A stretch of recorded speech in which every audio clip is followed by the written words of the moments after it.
So all I'm saying is that the music, specifically today, that y'all listen to is, well, it definitely is not for me. It's not my taste. But that's because my biggest problem with it is it lacking intellect. So what is it that y'all find so fascinating about cats like, Kodak Black and I can't think of all their names right now off the top of my head. They're not, as I said, I'm not in their fan base. It's a few of them actually that I just like Kodak Black Foreign. It's funny that you bring up that one because he's one of the ones I feel like he's missing a lot of intellect. I think the hype behind most of these rappers and cats nowadays, the kids like the violence. The kids like my generation like the violence. They like the retardedness. It attracts them. Is that what you would call it? Would you call it retardedness? Man, I call it retardedness because I personally still like the intellectual version of rap. I don't like listening to all that rah-rah all the time. Sometimes it's nice, but they still. So what you saying is you like something with we doing an adjustment. I guess that's what we doing. It's moving by itself. Okay, cool. So yeah, what you saying is you like intellectual lyricism. Yeah, precisely. Yeah, that's what I try to give them on most tracks. Intellectual lyricism. It's kind of my thing. Intellectual incineration. But this is about y'all.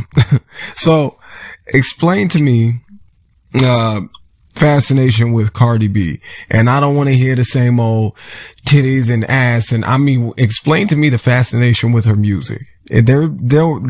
She can make shit and there's no music video.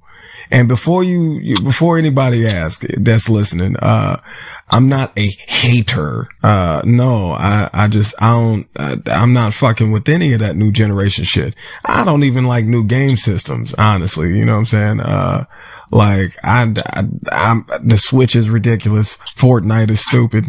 I see no reason to have a PS5 or Xbox Series something or another. I just don't,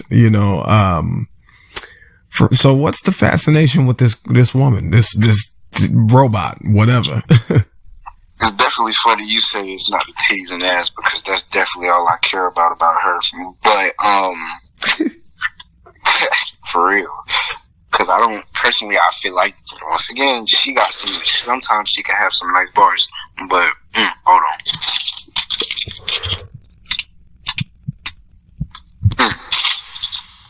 Sometimes she can have some nice bars, but it all sounds like she married Offset, which she did, mumble rap.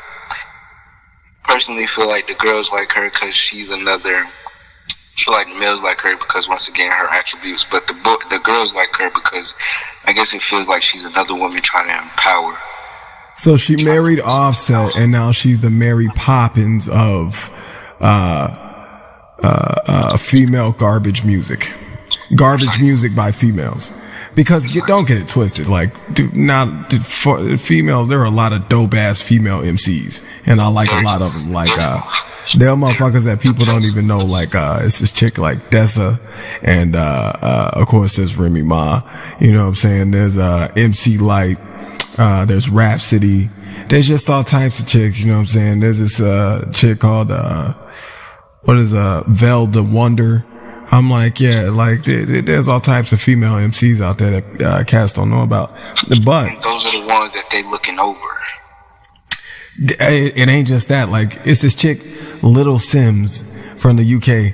I see her track being used on some commercial for Target the other day. I'm like, she's in the UK. What right have they to put her music in anything? I mean, maybe they got her a deal. Surely they did. And she's, eating up a nice little contract, but, definitely getting paid from Target. Absolutely. And the thing is, they're not looking at her for any sort of promotion. They're not looking at her for any sort of advertisement. Like, she gets a spot and nobody mentions her name. You know, there was no thing that came on screen that said this is by Little Sims in the background. You know what I'm saying? And it's one of her most popular tracks. It's called Venom. Check it out, Little Sims, and it's really dope. You know what I'm saying? We currently don't have it set up to play it in the background, but we will.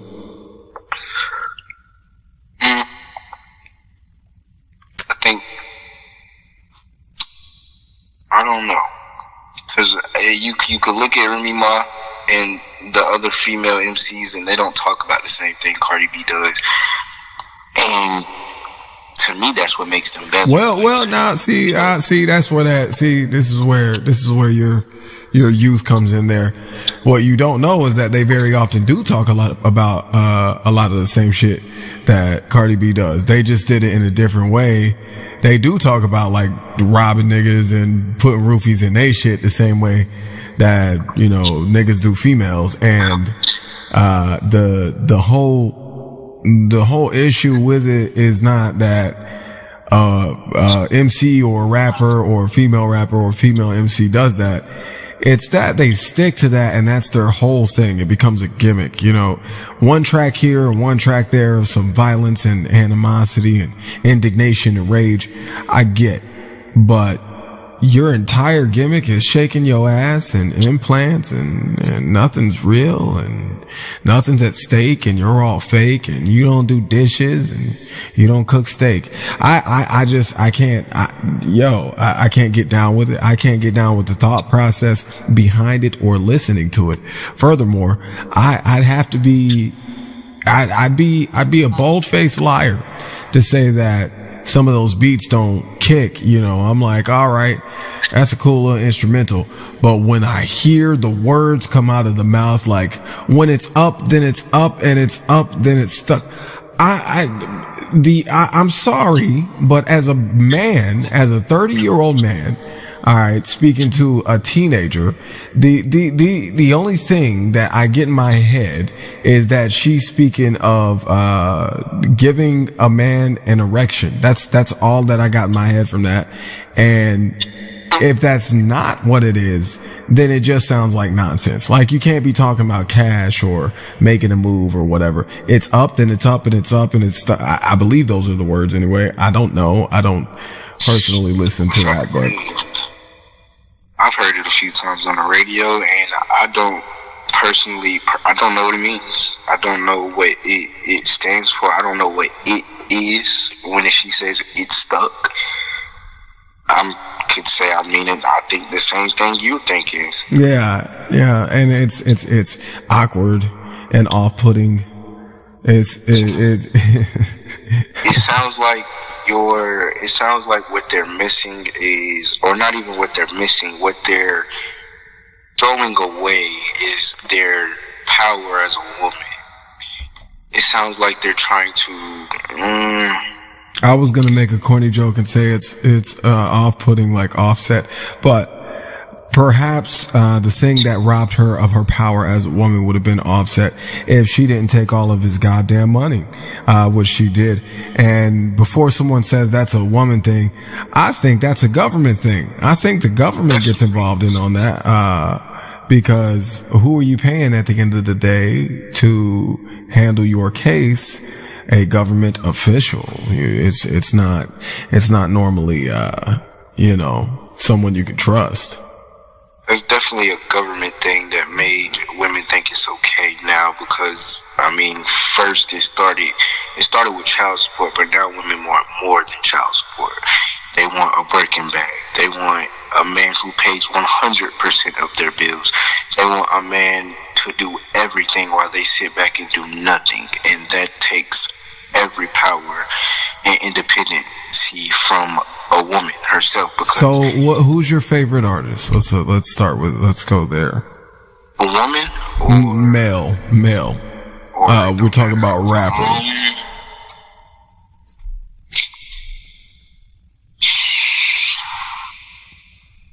100% honesty. When you ask me that question, two people pop in my head. It's NBA Youngboy and it's J. Cole.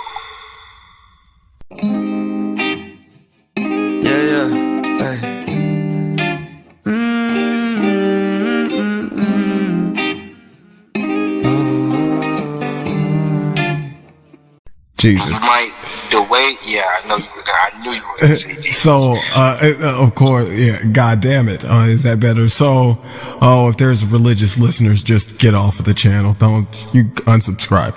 So, Pretty much.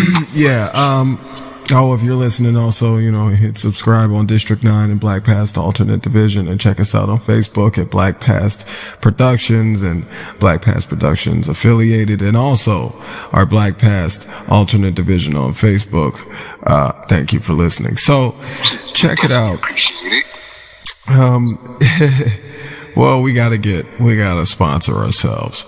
So, do you not think that the music you listen to and these guys, these NBA young boys and these J. Cole's, promotes that lifestyle of helplessness in these women and these Cardi B's? Do you not think that their words and their way of thinking very much promotes and induces or brings rise to within rather these women a sense of lost morality?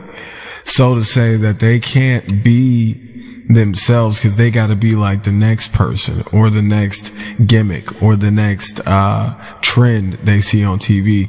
And these trends normally originate from one of your so-called rappers and your NBA young boys, as you said. God, I hate so much. Like, how is that not somebody you see and want to hit in the fucking mouth? Like, how do you see that guy and not want to beat his ass? I don't understand. Like, you should look at the TV and say, fuck this. The same way he's walking around all angry and everybody imitates him with like exaggerated videos, him stomping around and slamming shit. You should want to beat his ass like that. You should want to crack light tubes over his head. You should want to have a Japanese death match with this cat. Like, that I completely understand.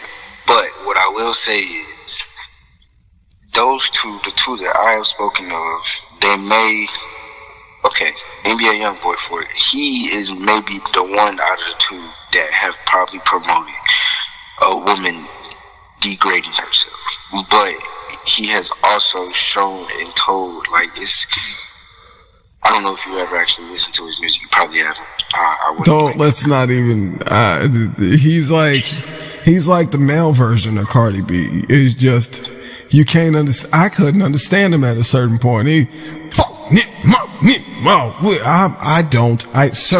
Sir, stop, sir. Please, you need to, I don't want an altercation with you, sir. I don't want to fight, sir. You're black forces. I don't know. What does that mean to me? Your shoes are black, perhaps buy some white ones. And then you'll look maybe more representable. I don't know. Hey, he always wears white ones.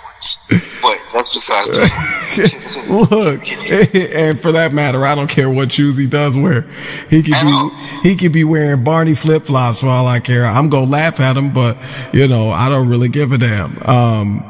I'm just trying to, why listen to this music if you know it promotes, and this question doesn't have to be for you specifically, but tell me speak in this moment for the rest of your generation. The rest of you're a teenager, but you're speaking for the 20-somethings too. Because remember, we got 40-somethings, stupid as hell, who think this music, these cats we're talking about, like J. Cole gets a pass.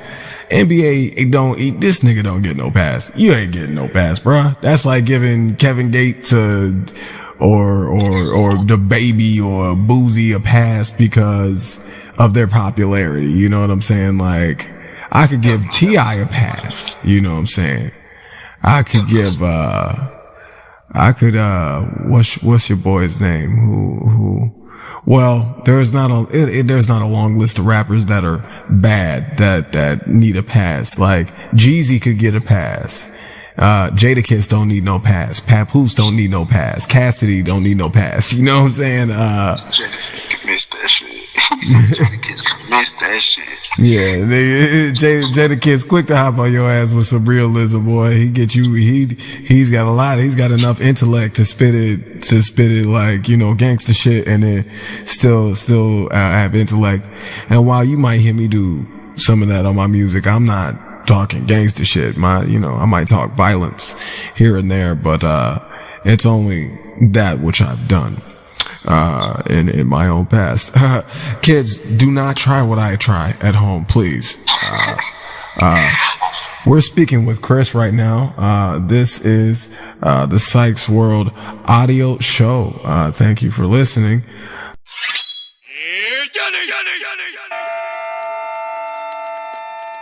Their master, a man more animal than human, inhumanly cruel to other human beings.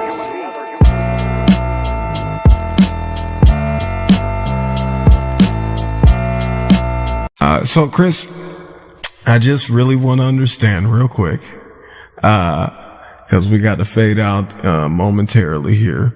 I know time goes by quick, don't it? So how did you get into, since we were talking about him, NBA young boy? How did I get into his music? Let's the first track you heard, because here's my guilty pleasure, you know, guys and girls, there's only two genders, so I ain't addressing the rest of you.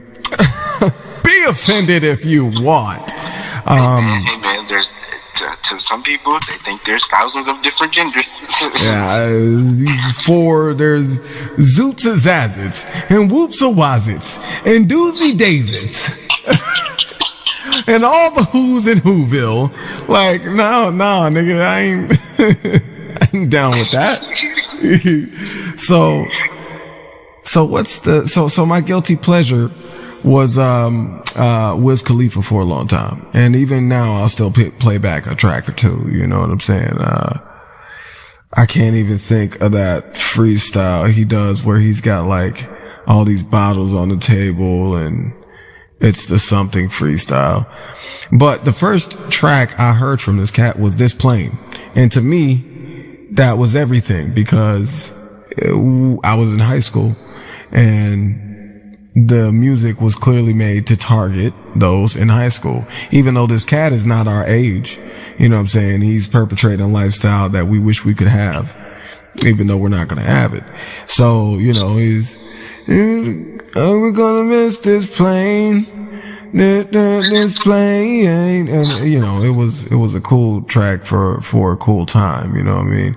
And then, stuff like Peso, I think it was either by ASAP or Wiz Khalifa.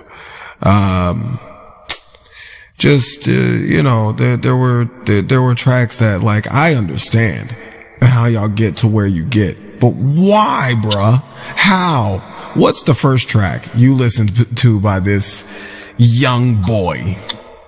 First track. And I don't mean to cut y'all, but before we get into it, young boy is a term for what they call like the whipping boy in wrestling. Like, this nigga carries the towels, the bags, he drives the wrestlers off and hits them with aerosol and shit. They call him a young boy. Oh, wow. Yeah, I know, right? So yeah, tell me what's the first track? The first song, I think my first song by NBA Youngboy was, if it wasn't 38 Baby, it was, and I guess I'll have to tell you a little bit about the song, or at least what it's based off of. Well, go ahead. Yeah, we got time. He speaks very, I mean, what you would expect, very hood, very gangster-like. But during the song, you can hear that it was made for us high schoolers, or maybe even a middle schooler, or just like the kids in the projects, or the youngins in the projects that, you know, they really didn't have much. And you can tell it not even inspired me, it just pushed me. This song pushed me to do better. It got a verse in it that'll say, like, he said something about how he brought his own car. and he started his own dealership. It's like a whole lot of independency from him. A whole lot of, I'm trying on my own, like it's all me by myself. And that's what I always got from Young Boy. Okay.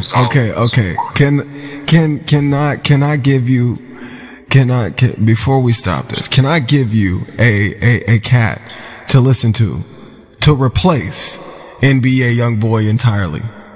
I don't know if I'm gonna let you replace my boy now. Bruh, I'm telling you it's worth it, dog. Like, you gonna hear this cat and be like, I got 2 cats, as a matter of fact, that can replace everything you hear from this motherfucker, and you'll never want to hear nothing but bars for the rest of your life. Nothing but, and it ain't the knowledge Tech 9 type of shit you thinking I'm about to hand you. You know, like I know what I listen to. You know what I'm saying? I know y'all don't fuck with it as often, but the point is, it ain't that. Hell nah, cause I listen to Hobson on the regular.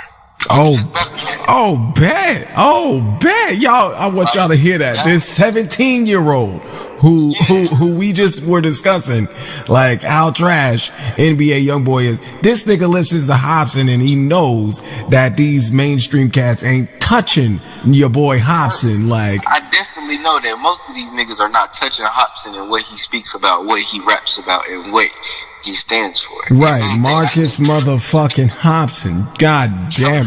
Sometimes I feel like Hobson should have been that should have been my pick when you said that. Yeah, that should have, like, maybe that over J. Cole. I think he's better than J. Cole. I think J. Cole could definitely rival him though if he wanted, but he ain't got the energy, like, physically on the track. He don't never get hyped. Like, his beats be so dope, and then he don't never get hyped. But Hobson, he stay with it. Like, he got this joint, Bella Ciao. I don't know if you just heard that, but it's dope. It's from like 2 months ago. Bella Ciao, like BELLACIO or CIAO. Nah, I actually gotta go listen to some of his newer music. I'm stuck on all his old stuff right now, cause that's where all his, like, he got a song that's called Sag My Pants. I know you heard of it. Of course, bruh. Like, hey, well, you know what my favorite is? Tell them all what I came to do. Kill. You know what I'm saying? Yeah, them boy, that's songs like that just like was like, okay, maybe NBA Youngboy can get a little pass. Because to me, he's still speaking.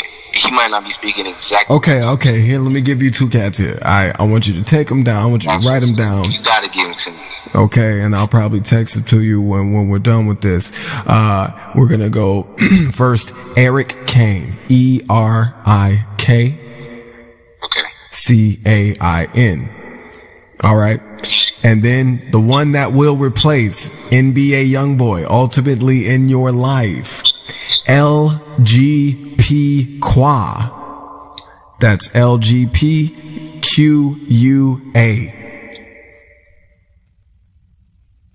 I'm interested. Oh yeah. Check out the first track you want to check out is Hungry. It's called Hungry. Like, you know, I'm hungry, and it's exactly what it sounds like, you know what I'm saying? Like, let me see if I could play a little snippet of it. Ooh, I don't want to get copyrighted and shit, but, you know, hopefully, on YouTube, dude. Well, they wouldn't even let us upload it if we did, so hopefully, that don't mean I couldn't upload it on a different service, though. There's lots of streaming services that my shit's on. I don't tell people about. All right, you know what? We're gonna go. We're gonna type this in. LGP right there. It's in. Let's see if you can hear this. I'm gonna let you hear the first few bars. LGP Quad, voice of the youth. Let's get it. Jello Beats, holla at me. The broke days, I can tell you all about it. Looking good and having money, I ain't know too much about it. I was broken than a joke. Funny part, I wasn't smiling. I was wildin', trying to cop some fresh nicks from Foot Locker. Man, them youngest in the projects, they get violent when that weather warm. Alright, so yeah. Yeah, you know what I'm saying? I think he'll replace your boy in the long run, like, dog. In a week, he'll be like, nah, I'm still gonna listen to NBA. In 2 weeks, you'll be like, I'm not gonna listen to NBA today. In 3 weeks, you'll be like, oh, I gotta listen to NBA's whole album. 4 weeks, you're gonna be like, oh, I gotta listen to this certain album, just this album. And then in a month, you'll be like, Yeah, I'm played out. I'm played out on NBA. And it's gonna be all LGP quad from there on out. Honestly, I'm already played out. Like, if I would have told you, I'm pretty sure if I would have told you a good amount of the rappers I listen to, you might have just shut me down. Nah, we wouldn't shut you down here. This ain't the place for that. We let you speak Not completely freely, shut me down, but you understand what I'm saying. Like, come on, man. I get it. I feel you, but it's still a place to speak freely. LGP Quad. He's young too. Yeah, I mean, you could tell. Nah, I'm looking at his wiki and stuff right now. He's young as hell. That's crazy. I'm actually interested though. And check out Little Sims while you get a chance. Her last name is spelled with like a Z, you know, S-I-M-Z. Okay. Not Little, like the actual word little. The actual word. Yeah, L-I-T-T-L-E. For those of you who may not know how to spell it, and I ain't being funny because there's a lot of people who have reading disabilities, and dyslexia is not a joke. Brain deficiencies and damage are not a joke. Alright, but yeah, check that out. Get money, and I'm gonna say, cause y'all think this is my generation I'm speaking about. Y'all think that's how y'all really spell it, and it's not. It's not. Like, why you think they believe that the L-I-L is how they really spell it? They think it's perfect. If it's not L-I-L, it's L-U-L, and they think it's... Everything is gur, and luh, and burr, and bruh, and... That's one thing. That's another thing that I just disagree. Fur, and you gotta... It ain't for anymore. You can't be for anything. Now you fur it. Or you foe. You foe, yeah. I'm walking through the door, and I'm smack your ass to the floor.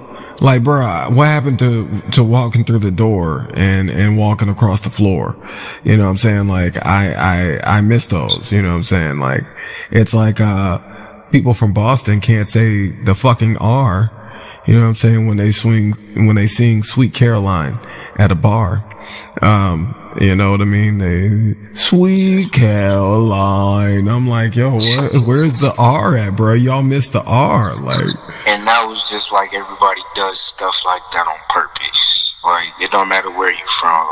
You're slanging your words. You're crushing them down lower to make them. It makes you just sound illiterate. It makes this generation sound a little illiterate. And we're smarter than that. It's crazy that you say that at your age to understand. It seems so you understand that. I'm kind of giving you away here saying it, but you seem to get the gist of it that people change who they are when they're around different people. Like, they change their inflections. The inflection is the sound that your voice makes. Like, you really think we're gonna be able to do it?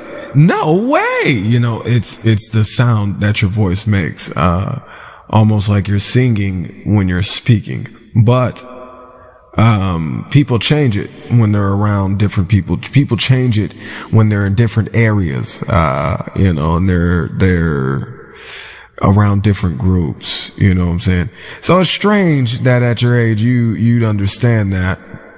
I mean, as a child, I got it. But I am a very particular prodigal child. I was great at many things at an early age. So, I guess I'm lucky on that tip. I don't know. But, you know, talent is skill that you perfect. You know what I'm saying? Skill is, or I'm sorry, I said that wrong. Skill is talent that you perfect. You know what I'm saying? So, and vice versa, I guess, would be the thing. But this generation of yours in this music, going all the way back to the beginning of this show, it's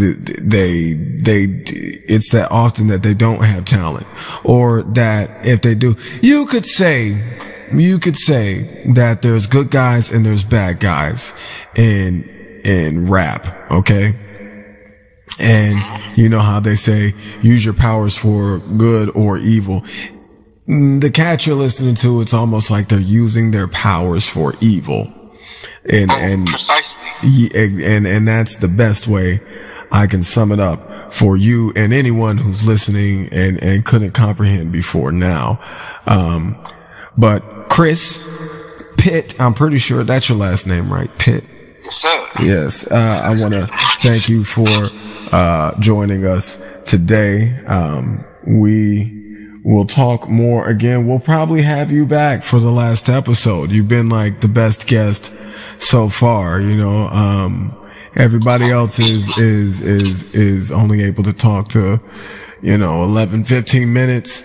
And you've been able to go the distance here. So, yeah, for that, we thank you and we'll reward you, accordingly. Definitely delighted. Yeah. So, and your generation, y'all aren't that bad. You're not as bad as the generation that came before, my parents, our parents, because the one that came before them ruined the fucking planet. So, they fucked this shit to the ground. So make sure you subscribe, hit that notification bell, leave a like, leave a comment, leave a smiley face, just because you need to be happy. Love yourself, love each other, and thank you for listening. Hello, I'm Psych, and this is the Psychs World Audio Show. Hit subscribe on District 9, Black Past Productions, and Black Past Alternate Division. My guest today is Devon McMillian. How you doing, brother? What's going on, man? How you doing? I'm all right. So, dietary supplements and so on will be the subject today, as you know. So how long, you just told me, but how long have you been a vegetarian? Actually, I'm vegan now, but, I did vegetarian for a year, and I've been vegan for 2.5 years now. And if people don't know, vegetarian, the difference between that and being vegan is vegetarian, they eat dairy products, and they only eat vegetables, no meat in their diet. Vegan, you cut out everything that's animal product based, basically. So no dairy, no meat at all. Everything is just vegetables, plants, plant-based. Well, plant-based is a little bit different though, but basically just vegetables and no dairy products. I get you. Okay. So yeah, the majority of people don't know that. I was aware myself, but, not fully. But now I know. So what are those dietary supplements you've tried yourself? Actually, I tried, vitamin D, B3, and taking like everyday vitamins for, I guess you would say for your health, as far as like, cause, well, when I went to the doctor, they were telling me I had, vitamin D deficiency or something like that, which you could get vitamin D from the sun though, but I guess I don't get enough sun or something like that, so I'll have to take, vitamin D supplements. Wow. That's about it though. Yeah. I don't take no dietary supplements like everybody else. It tastes like protein and all that type of stuff. I'm not that extreme into dietary supplements and stuff. No, not for bodybuilding. We certainly, I wouldn't recommend any of those. Actually, I wouldn't recommend one dietary supplement for, bodybuilding, because that's just not the way you build your body. But do you got like a regimen every morning? Do you eat like a certain meal every morning? I should though, but usually the meal that I really eat is, I drink a naked juice or a smoothie or something from like Smoothie King or any kind of smoothie place to make sure I get my vegetables, in me every day, cause I always be on the go. I eat that or I will drink that or I eat a Pop-Tart or something though. A Pop-Tart. Oh wow. I didn't think you'd be able to eat that being vegan. Well, you have to get the one that's unfrosted, cause the one that's frosted has milk in it. Milk and eggs in it. The unfrosted Pop-Tart doesn't have any of that in there. That probably the regular Pop-Tart. What's mine? The wild berry. That might mess you up. It's not even the same milk coating on the top. It's like purple and blue. I'm like, oh, cool. I loved it for years myself. But, with most, vegetables or really most food, let's just be honest, you get pesticides. So with your diet, whatever you eat now, like often I might see you, eating a bean salad. Is that right? No, bean burger. Black bean burger. Right. What type of pesticides do you think they put in stuff like that in the beans and the, it's probably a lot of pesticides. Probably stuff they use on, like to kill roaches and all that stuff. Cause that's in the field where they're growing at, though. Mm-hmm. The only way to get away from really like pesticides as far as food, probably have to go to like an actual farmer's market where they actually grow their own stuff, or if you grow your own stuff. I guess I would say a farm that isn't controlled by the government. I would say that. I actually met a that woman. way you could grow your own stuff and you're not controlled by the government. They tell you what kind of beans or any of that stuff that you could plant and all that stuff. Yeah, they can't mandate you if it's your own. I actually met a woman. She was pretty old. She's like 60 something, but she 67. She grew all of her own stuff. I don't know where she's at now. This is approximately 10 years ago.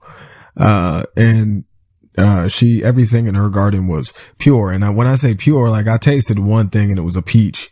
I have not tasted any peach like that since then. Not from South Carolina, not from Georgia, sure as hell not from North Carolina. Everything's supposed to be so great up here. The best thing we got here is barbecue, right? And I don't understand how this is the barbecue capital when Chicago's in the other direction. But what do you do if you accidentally consume meat? Like, does it shut your system down completely, or do I really don't know how that would be, but I have had like order something, like Taco Bell or something, and they actually put beef in my food, and I didn't swallow it or nothing, but for me not eating meat going into my body for about like 3 years, when I tasted it, it tasted funny. It was a different texture. So I knew it would sound different. And when I spit it out, but when I looked at it, it was actually beef. And I had been like that way before too, with chicken. I had ordered a non-chicken salad, and they actually put chicken on my salad. And the texture of it is like I cannot explain. It was like shredded, like gum. I guess I would say that. Right. The texture of it when I was biting it, it was like gum, like a kind of gum kind of type of texture on my teeth. I was like, what the heck is this? That doesn't sound pleasant. Don't get me wrong, it do still smell good to me though, but I don't get the pressure of like, let me eat it. Well, if you don't normally eat it, it's certainly gonna fuck with you. I don't see how, something you've completely excommunicated. I would say if I did consume it, I mean, everybody's body reacts different though. It probably would give me the runs or something like that, or I'll probably have a bad stomach ache. Well, you see, it wouldn't even let you get it past your mouth, your teeth, and your initial senses. So yeah, you've excommunicated it from which is not a bad thing. Anybody listening, these questions are as genuine as they come that I'm asking him, because I myself, I have an addiction to sodas and meat and such. And every now and again, I have to stop, consuming these things for competitions for a good 2 or 3 weeks at a time. That can drive you crazy, and it can, your testosterone and your hormones, everything can be all over the place when your body is off of its natural chemistry. But if you find a balance with that, such as you have, then, it's easier. But I certainly have not found a balance. So another thing, that that people get misconstrued. They think the more something you you consume, like if it's good for you, the better off. Like, no, if you consume tons and tons of turmeric, you're probably gonna die. You know what I mean? And turmeric is beneficial for you in so many ways. Anti-inflammatory, good for the digestive system. It's just so many things it can do for you. It's good for, like, you can heal cuts with it and so on. Yeah, but you know how they always say, too much of anything ain't good for you. Yeah, absolutely. Because, well, that's just the natural human condition. I think I said this on another episode, that the human condition is made to naturally worsen. It's not made to get better. We are not made to get better and stronger and all that. The fact that we do is a miracle, but we're not made to do so. We're made to break down. We're made to deconstruct. See, I cannot just accept my fate. Now I think all of this pain brought out the best in me. And they say better late than never. No, I'm extra late. But now that I started this journey, I'ma set the pace. This is Psych, and I'm speaking with Devon. This is the Psychs World audio show. Give us a subscribe on District 9, Black Past Productions, and Black Past Alternate Division. Thank you for listening. Devon, do you find you find comfort in knowing that you don't need all that other bullshit, right? Yeah, I feel comfort. And one thing I would say, like, going from eating meat and just meat in general and vegetables compared to just eating straight vegetables, I would say that the difference that I have seen in my body from my experience is of not being tired and always having energy. Like, even like after I eat something, say if I ate something real heavy compared to eating something real heavy as far as like just vegetables and stuff or fruit or anything compared to eating like a lot of meat or something like that, I don't feel like I need to go to sleep or anything like that. That's one thing I would say, and I get like a lot of more energy. If my alarm goes up in the middle in the morning, my body like instantly wakes up. Oh, that's good. Compared to eating meat and all that stuff every day. But a lot of people that transition over to eating meat, going to vegetarian or / vegan or plant-based, they all say the same thing, though. Hey, yeah, but sometimes you can't go by what people say, though, until you actually experience it, though. But yeah, that is true. You do get more energy and stuff.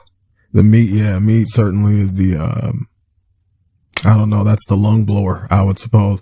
I'd say, because it slows you down in different ways. Now, me being someone who eats, hot dogs almost every day, you know, I don't suffer with the same, fatigue and such that everybody else does. But, you know, it's because I stay fit and I cut that stuff out of my diet when I need to, for weeks at a time. And, on top of that, I've cut out all alcohol and smoking. You know, the majority of people around us, I know you don't, are smoking, drinking. They're consuming all types of things that are bad for them. You know what I mean? I think the worst thing that I do is how much ibuprofen I take for, as of the last year. I've had a lot of bumps and bruises, but it's how much of that I take. I would say that is, would be affecting my diet. In the morning, though, I'm gonna tell you what, I could just get up and shoot straight out the door. The problem is the time I gotta spend in the bathroom. But as far as being awake and, you know, can I talk and have a 40-minute conversation as soon as I wake up? Hell yeah. I'm ready to go. Can I get in the gym and train as soon as I wake up? Absolutely. Can I go hop on a forklift as soon as I wake up? Absolutely. You know, and we know people around us, even the fit people around us. Cause I'll say there are people who are certainly healthier than you or myself, but, not by much, you know, like they look like models and such, look like they play football. They don't. And it's because they relatively take care of their bodies. But at the end of the day, that care only goes so far. You know what I'm saying? You can only take care of yourself so much. It's like we say, too much of a good thing is a bad thing. So too much self-care can be a bad thing, especially when it comes to dieting or dietary alternatives. Yeah, that's true. And then another thing, piggyback off the people that work out and stuff, they look healthy and stuff. And they could be healthy on the outside by far as appearance, though, but in the inside, you still could not be taking care of your body. Right. You could be in a lot of junk food and all that stuff, but since you go to the gym, it just burns off and stuff. But in the inside, it's just tearing you up. Yeah, when you're down, you know what I'm saying? When you eat that type of shit, you begin to mentally atrophy. And it's something that could take you so out of the experience of life itself. So then you're not focused on the diet anymore. And it's just a snowball effect. You know what I'm saying? It goes diet, mental health, teeth, and then it begins to go to lower extremities. Like, okay, now there's something wrong with the knee. You know, you're already sad. Your jaw, your tooth already aches, and you know what I mean? Your stomach hurts and your chest don't feel quite right. All of that is absolutely normal for anyone who's listening. All that's absolutely normal if you are a self-defense practitioner and you're rolling around on the ground all day, every day. That's okay. If you're cutting grass every single day, that's okay. If you are raising kids, that's okay. You know, if you ain't doing none of that though, and you got all this pain, you have problems, my friend, and you need to get seen by someone, a psychiatrist, possibly a diet specialist or expert. You need that expertise from different people, you know, perception, interpretation, and opinion. You know, I say those things don't exist often, but that mostly pertains to the fact that, the perception that people have of things is that anyone speaking this or that should be lambasted for having a different view. But here, it's a little different, you know, perception matters. It matters how you perceive the situation. It matters how you perceive yourself. If you perceive it as, this sucks, then it's gonna suck. You know, you're not gonna change your diet. You're not gonna seek help. You know what I mean? You're not gonna look out for those pesticides anymore or what have you. You're not gonna go on those jogs or those walks, you know, because it started with one place, the inside. It always starts on the inside. Any vegetable, or I'll say salad for now, because I hate those. And if I'm eating one, I'm thinking to myself, this sucks. I hate it. And thus when I'm done eating it, I'm not full. Like my stomach is still doing the same burning, and it's like, nah, this is no good. You need to go get some meat and a cheeseburger, a Happy Meal or something, you know. You could say that's from years of exposure to advertising and so on. But at the end of the day, it's our own choices. You know, That's right. Right. We could say we were hypnotized. We could say we would say we were beaten. We could say we were destroyed. We could say we were misled. But at the end of the day, it was our choice, you know. And so I tell people, make the choice to take care of yourself, because that snowball effect is horrible. Look out for those pesticides. Check out what kind of lettuce you're getting from the supermarket or the Food Lion or the Harris Teeter. Check out what you're doing, because the places you're buying your food from, people, they're getting over on you. You're paying top dollar for something that's poisoning you. So do you, when was it after, I believe you said you had kidney stones? What? You said, didn't you say you had kidney stones before? Yeah, I had kidney stones before, but that was before I went vegan though. That was the question. Is that's what made you go vegan? Oh, no. So, I actually, went vegan when I, watched this show called What the Health on Netflix.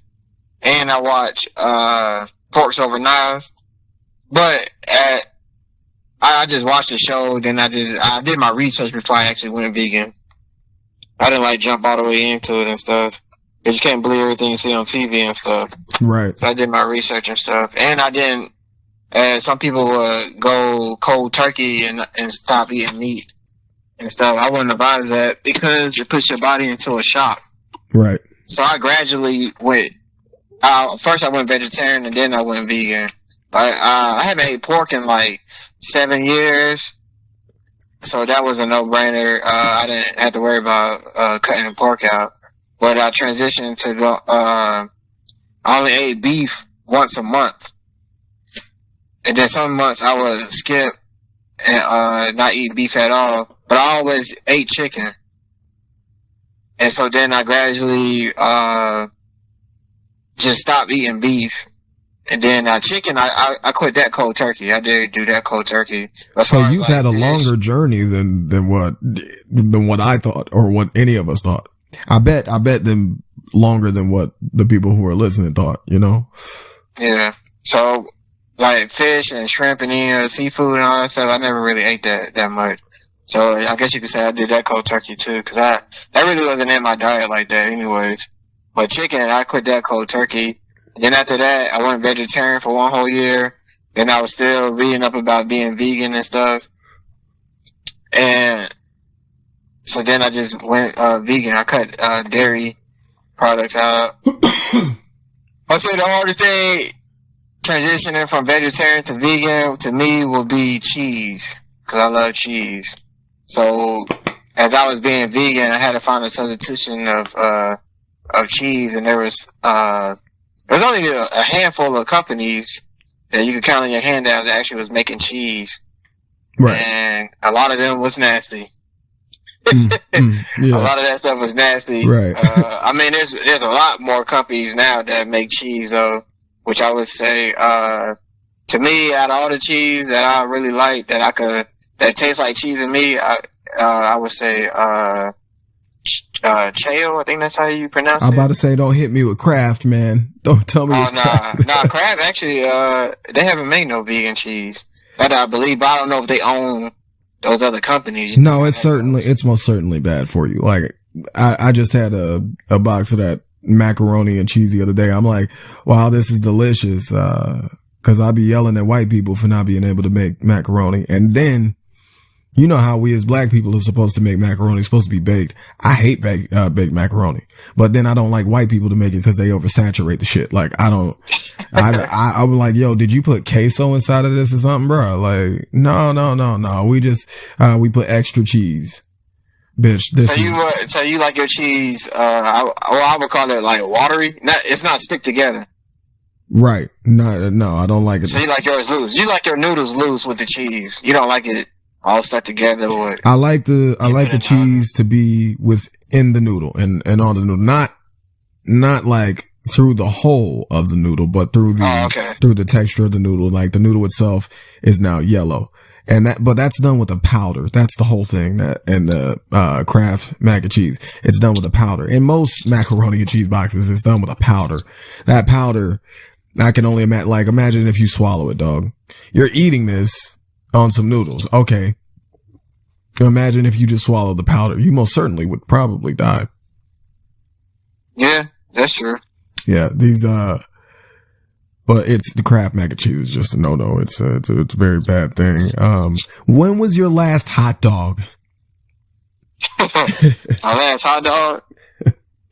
You talking about beef hot dog, right? In general. I don't hate, they got vegan hot dogs out here. I was gonna say, yeah, it could be vegan hot dog. I ate that, maybe 2 months ago, probably 2.5 months ago. Okay. When was your last beef hot dog? Oh, beef hot dog.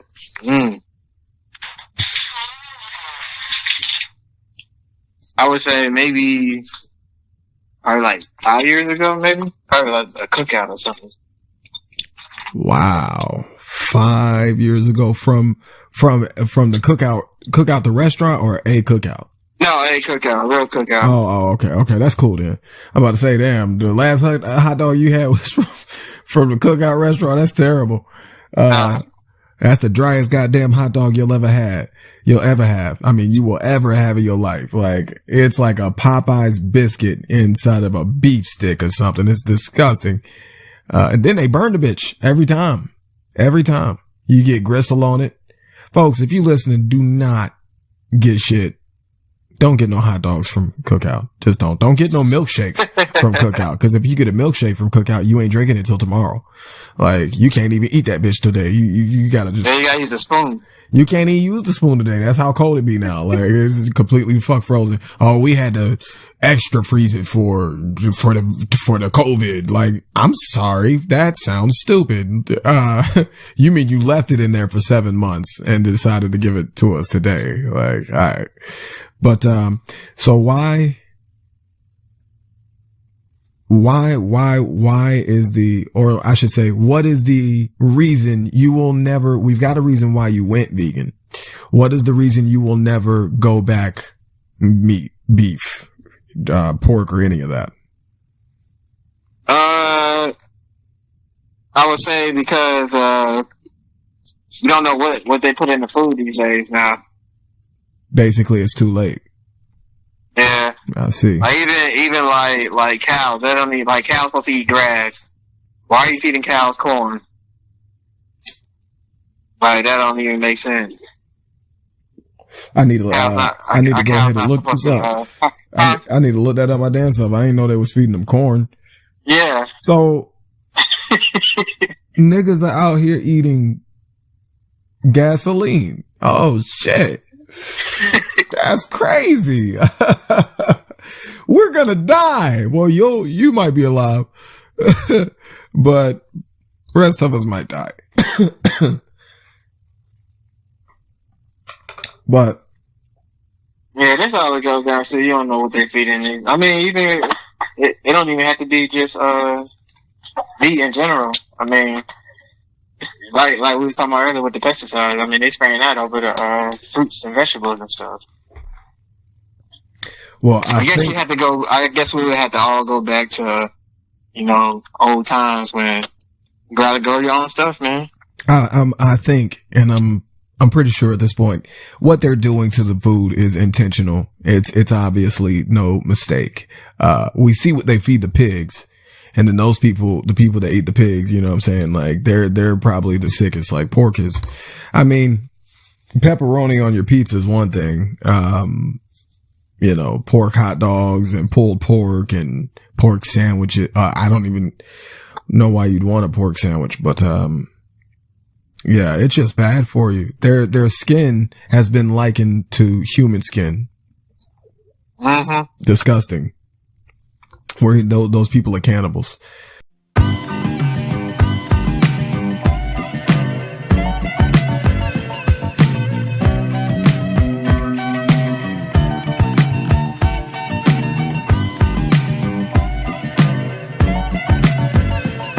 And this has been the Psychs World Audio Show. We've been speaking with Devon McCain. I think that's your last name, right? McCain? No, McMillian. McMillian is McMillian. Okay. We read it wrong. That's our mistake. My apologies. So one thing I want to check before we go is if you could recommend one food, just one, that, anybody listening could go to start their journey on. Not me, but for everybody else, they could go and start their journey of no meat. What food would you recommend to begin their journey into veganism? I guess you would call it that. It does have to be a food or a restaurant. Food. A food? Something they can buy themselves. I guess you would start, what's her name is more popular now? I guess, probably go with a burger. Like I would say Impossible Burger or Beyond Meat Burger. And that's like what? Yeah, I think what statistics on that. What's that? That's like the number one thing that Americans eat is a burger, right?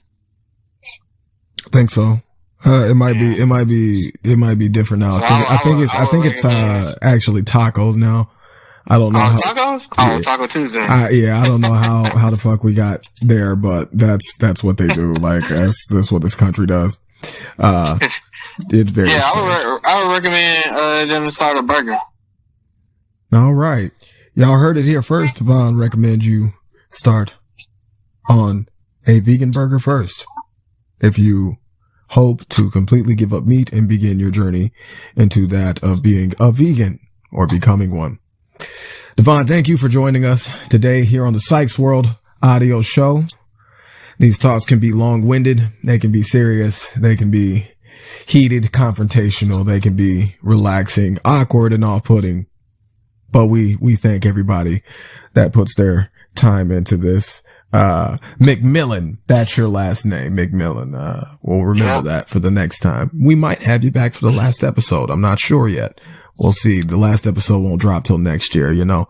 All right. Everybody subscribe to District 9 Black Past Productions and Black Past Alternate Division.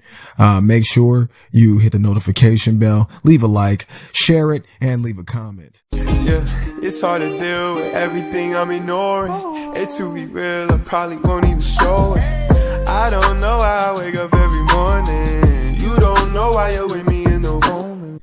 Hello, this is the Psychs World Audio Show. Thank you for listening. Go ahead and subscribe to District 9, Black Past Productions, and Black Past Alternate Division. Today our guest is Reaper, or Reap as he likes to be called, DJ Roy, my brother John Jacob Jingleheimer Schmidt. How you doing, brother? I'm doing good. Wake and bake as usual. Awesome. I love it. That's what we do around here. You got to get your puff in where you have to get your puff in. So, first question. How long have you been doing self-defense?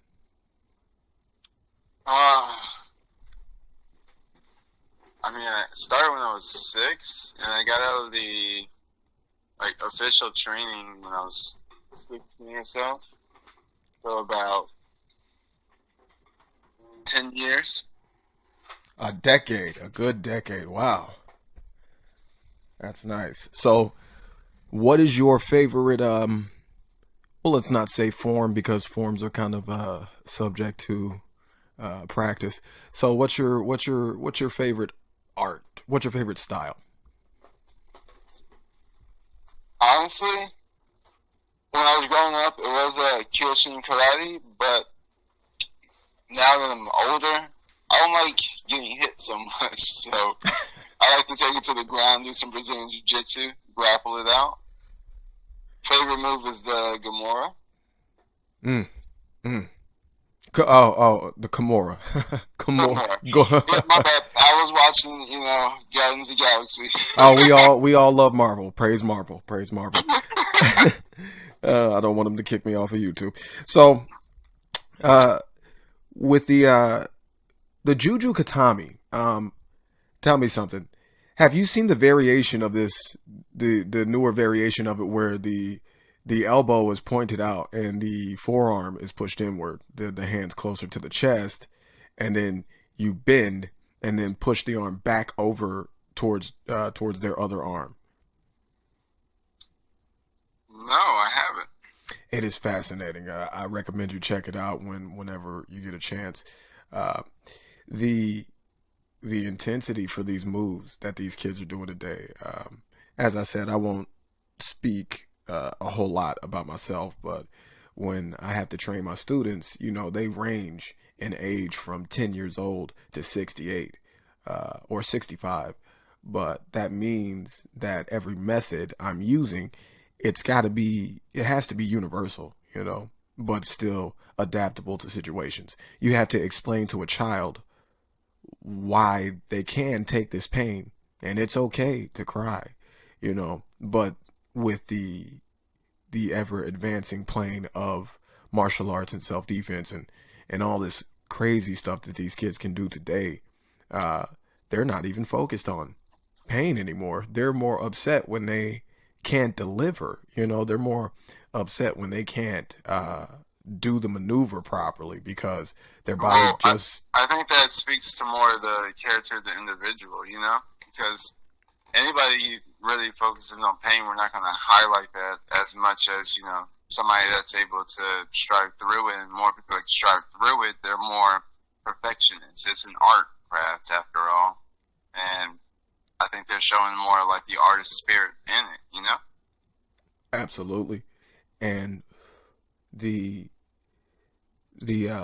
shared mindset of, well, I'm just so upset because I cannot do this, and I know how. I've been taught properly, but my body's just not there. I sympathize with that. I understand it. But these kids, I'm sure you've seen the things they do on YouTube and Facebook. They can do all types of crazy flips that we couldn't do, and just insane things. I still can't. Well, some of us could, but no longer can we perform to that level of galvanizing physicality. So, do you what's your biggest benefit from self-defense? And often we've gotten the same answer this past season for self-defense guests, and that's health and diet and all that. I would imagine it goes a bit further for you than that. Yeah, I was actually going to say my most useful benefit I think I picked up from martial arts is body language. As you learn to read positions of an aggressor versus somebody that is strategic, or, you know, you learn things, how people put themselves and position themselves before an act of violence, and you practice to defend against it. Absolutely. And I call that physical triangulation. Trying to calculate where somebody's going to move from, or they're going to come from, or just genuinely watching the micro aggressions up and down their being. Hell, you can see and hear it in the way they talk sometimes. But do you often find any difficulty in training yourself and not having the same, you know, growing up, we had a lot of classes and competitions. We had lots of people around us, but especially you have more motivation. But for me personally, no, it is a big difference. I'm not as active as I once was. With training, it's like a New Year's resolution. You always tell yourself, yep, this is the year that I'm going to get back into it. And then you just kind of fall into the same rut, or you push towards something else that you're wanting to do. It's like me with same deal with martial arts, and but instead of me giving up on martial arts just to give up on it for the sake of it, I've kind of just more or less pushed it to the side until I have more time. Right now, it's just work and writing, and then add martial arts in there. I love martial arts, but I don't consider that a natural downtime for me. So for my mental health, I just try to give myself something that helps me just turn my brain off and enjoy the day. I feel that a good strike to a tree always helps me enjoy the day personally, but that's less professional than I should be as a instructor. But however you get it done, however you get it out, however you feel it, it moves through you or you move it. It's acceptable as long as it's not hurting or abusing yourself, and I've known you for a long time, and yeah, you certainly use it to your benefit.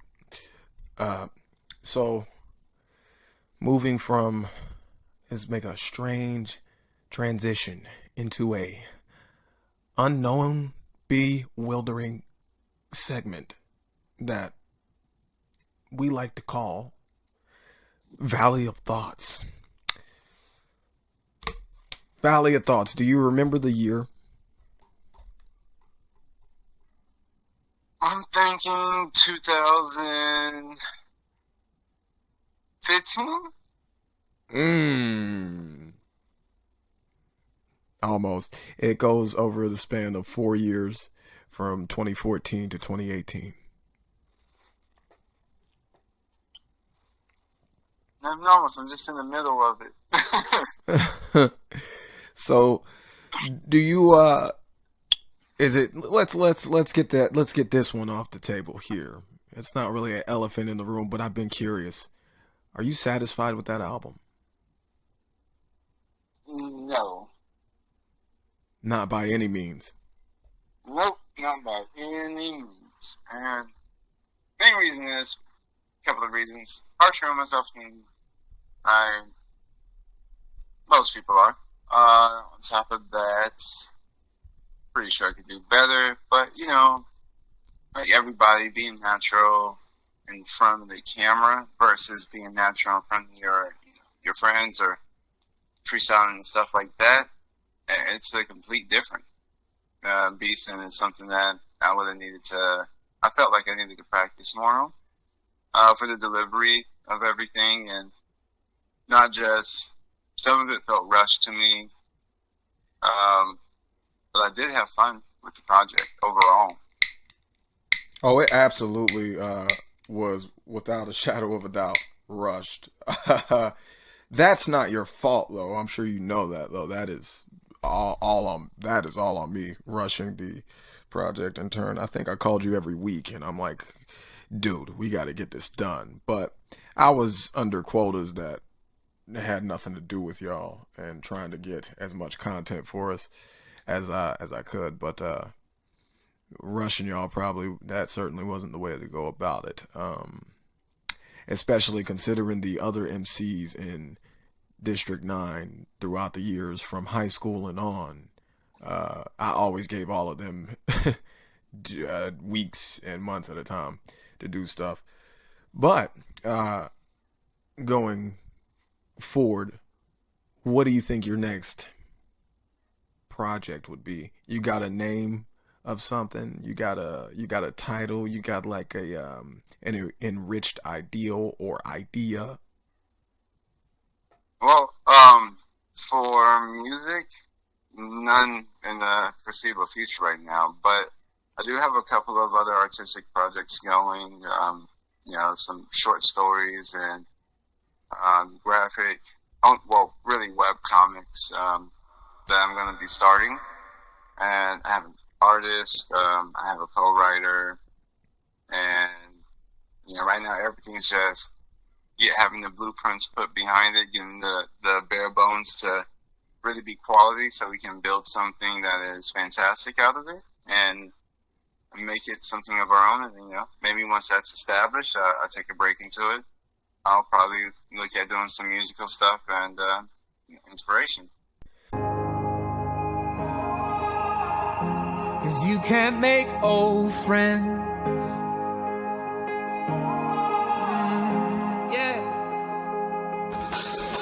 I still feel the windows down, listening to Jimmy Eat World, riding 3 wide on Blake's bench seat. Yeah, my God, it's been 10 years now. I would have it, he's back tomorrow, and he'd still fight anyone who tried to touch me. Righteous. This is Psych. This is the Psychs World Audio Show. Subscribe to District 9, Black Past Productions, and Black Past Alternate Division. We're speaking with Roy Kennedy right now. Reap, as we like to call him. So, DJ, Reap, what do you think will be your mark, your legacy on self-defense, for that matter, and on let's say media for now, because your aspirations certainly they fall further towards the area of media and entertainment than anything else, which is always good. You'd rather do it on a more independent scale, I know. But what do you think will be your mark with those two things? Honestly, I think it'll be more like a niche market, but as long as some people find my stuff and they enjoy it, and it helps them enjoy their time here on this fucking earth, I'll be happy. I don't think I'm going to be some historic writer or anything like that, but just hope to give somebody a good story. Well, for those people listening, yeah, you'll be a you'll be a historic writer. I assure you. You're from what I've heard from you, from what you've read to me, from what you've shown me, from what I've actually read in my hand. Yeah, you'll be historic for sure. In the land of poets and authors. So, do you think how close do you think you are to a book on? Looking at the first quarter of 2022 to have the first part of the series out on the web. That's amazing. You're gonna have your own channel and everything, huh? Yes, sir. And the channel is actually gonna start on New Year's, and it's just gonna be snippets of monologues from different parts of different stories that are going to be coming way down the line, kind of like trailers. Can we expect to see or hear you? I'll definitely hear my voice, but you'll see my my artists. You'll see their drawings as part of the videos. That sounds fantastic. Well, I mean, I appreciate you, inviting me on, man, and letting me do a little self-plug. Well, that's what we do here. We try to make everything open, inclusive, because purity that demands exclusion is not real purity. This has been the Psychs World Audio Show. Our guest today has been DJ Reap Roy Kennedy. I'm telling you what, dog, you just got a plethora of identities and things you could just use in this industry, man. And I really hope you take advantage of them, with the ones that you haven't anyway. It is a long stride. Like, I busted my ass to get to selling merchandise for the little small fortune I'm getting now, but even that took time, you know what I mean? You'll probably have more luck and immediate success than me, though, because I like to do things the hard-headed way. That's just how I go. That's how I roll. Thank you for listening. Thank you for coming today, DJ. Yeah, man. Thanks for having me. All right. Hello, I'm Psych. This is the Psychs World Audio Show. Our guest today is Rodney. We're going to be talking music, beats, production, life-altering lyricism and so on. So, Rodney, first question I want to ask you is, when exactly, if you can think back that far, did you start producing? Mostly, I started playing around with producing probably about 20 years ago. Wow. I got put in quite a bit of work on some inspirational music. Probably about 3 projects, totaling maybe 25 songs. 26, 27 songs. So, the idea is to get in and just listen to what you can do. Once you get in and listen to what you can do, then, ain't nothing to do but learn after that. Hear your sounds and hear your levels and then, of course, always get somebody else's opinion too, because, your ears ain't their ears. Exactly. Sometimes, sometimes you're so into your passion, you know, sometimes there are days, I mean, you could even be completely, sober, unaltered consciousness and still, you know, make a track and then it comes out not what you were expecting because you were very used to the sound you were putting out in that moment. So it comes out as something, completely, sometimes opposite from what you want. Sometimes it comes out as something better, but yeah, it's always good to have other ears, you know. You see, I'm quick to myself to message somebody and be like, hey, you like this? You know, what you think of this? Quick EQ on this right quick. So when did you, when was the first time you picked up the mic? Was it the same year you started producing? Oh, no. I've been on the microphone since I was a kid, man. Yeah. Had a little quartet singing group. I was songs then, you know, just out of the fun of it. Well, I can relate to that, making the music since you were young because, well, yeah, I think I told you my whole story. I'm not going to get into that. Right. But, yeah, at a young age, it's like my niche and, obviously it's my career now, but, at that young age, you know, you have no idea what's going to be your niche. You don't know what's going to be. You're just doing what you like, pertaining to what's available within your mental capacity, because as children, let's face it, we don't know what's out there. So did you ever have, I don't want to say aspirations, intentions of becoming a part of that whole, how do you say it? The conformist lifestyle, you know, the $1 billion this and Bugatti chains and such. Was that the goal for you when you got a little older, a little later in life, in your 20s, I would say, because you're in your 40s now, right? So, right. In your 20s. Pretty much, yeah. In the early stages, the biggest goal was like, man, I don't want to work hard. I don't ever want to work hard. I got talents. I could do this. I could make this. Because by that time, you're pulling all together what things that you like and the things you could do. And of course, the things people have pat you on the back for and right. Try to ball all that stuff together and make something of it that, you know, you can be proud of.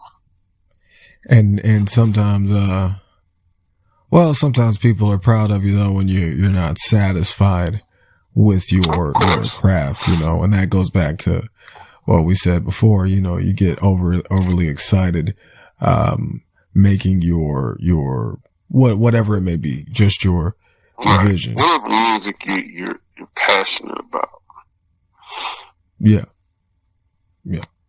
Because I really started out as a musician, you know, in the realm of just actually making music, being the background and being the supporting cast, you know. That was my big thing, you know. I started the group, so.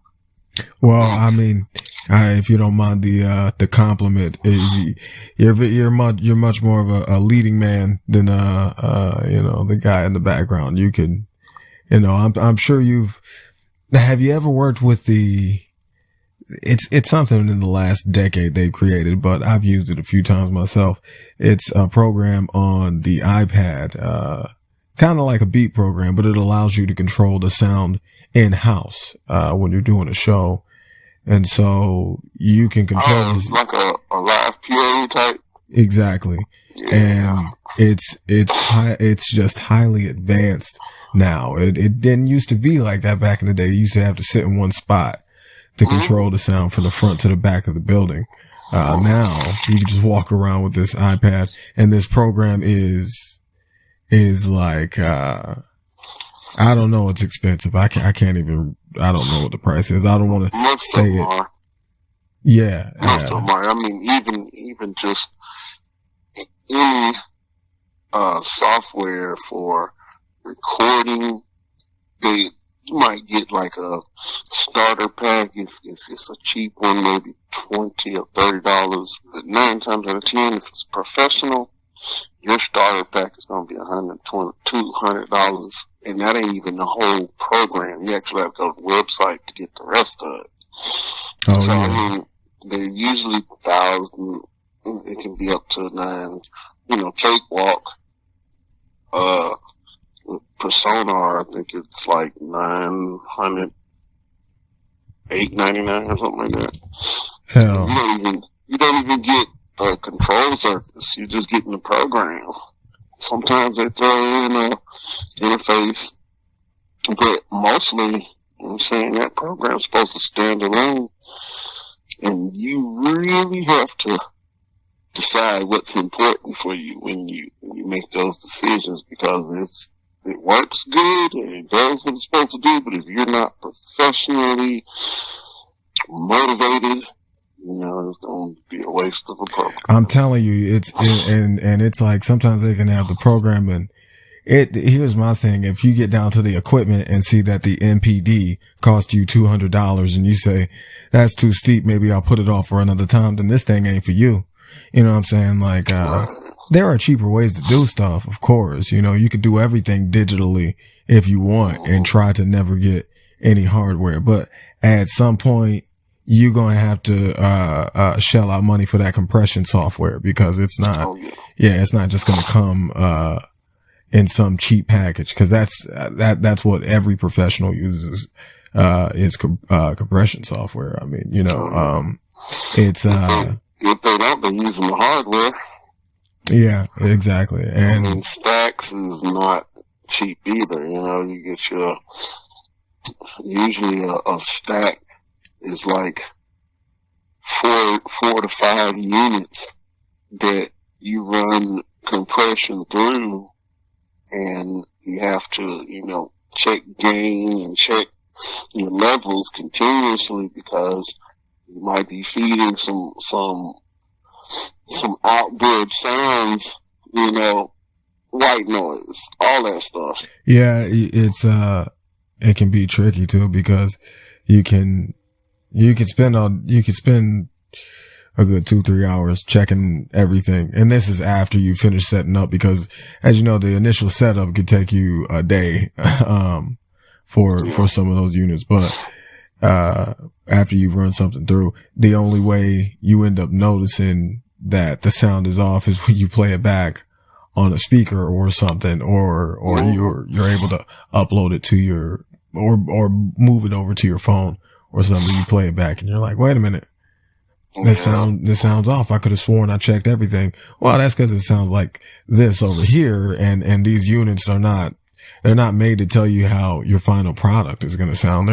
They're made to tell you the functionality of everything. You know what I'm saying? So, Mr. Wendell has freedom, a free that you and I think is dumb. Free to be without the worries of a quick to diss society, for Mr. Wendell's a bum. His only worries are sickness and an occasional harassment by the police in their chase. Uncivilized we call him, but I just saw him eat off the food we waste. Civilization, are we really civilized? Yes or no? Who are we to judge?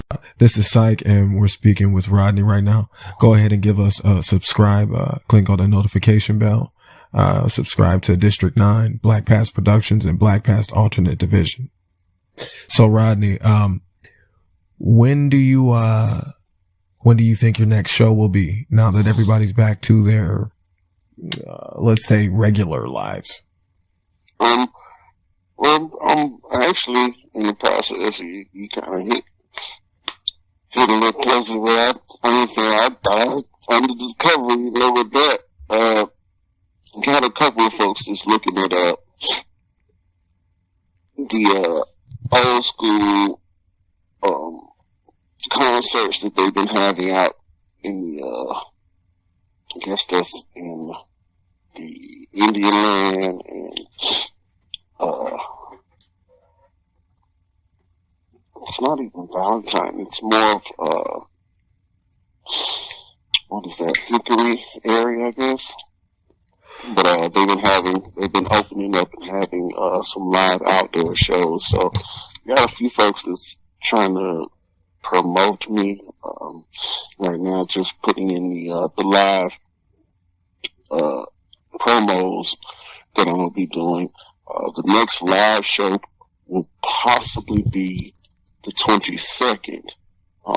It'll probably be hosted on TikTok, and I'll probably have maybe two moderators. It'll probably be just more of an exhibition of just music, just drawing people in. Something like a slower pace thing to introduce people to what you're doing for the year. Yeah. We had a piano, I guess you called it, a midnight, piano open where, like a piano bar, but it was live on, social media. So we're gonna try to keep that off again. That seemed to be pretty good. We also went live on a old cut of Biggie Smalls interview with Sway about 2 days ago. So you know what I'm saying, just keep us in the loop. You know what I'm saying? It's Rodney. Yeah, let's try to stay notified this time. I'm gonna definitely try to stay in contact with you myself. I don't normally promote myself on these things here on these episodes, thus far anyway. But I wanted to ask you, have you heard any of the tracks I made in the past? Any of the albums really in the past few months? Definitely. I definitely listened to was it Reclamation? What do you call it? It was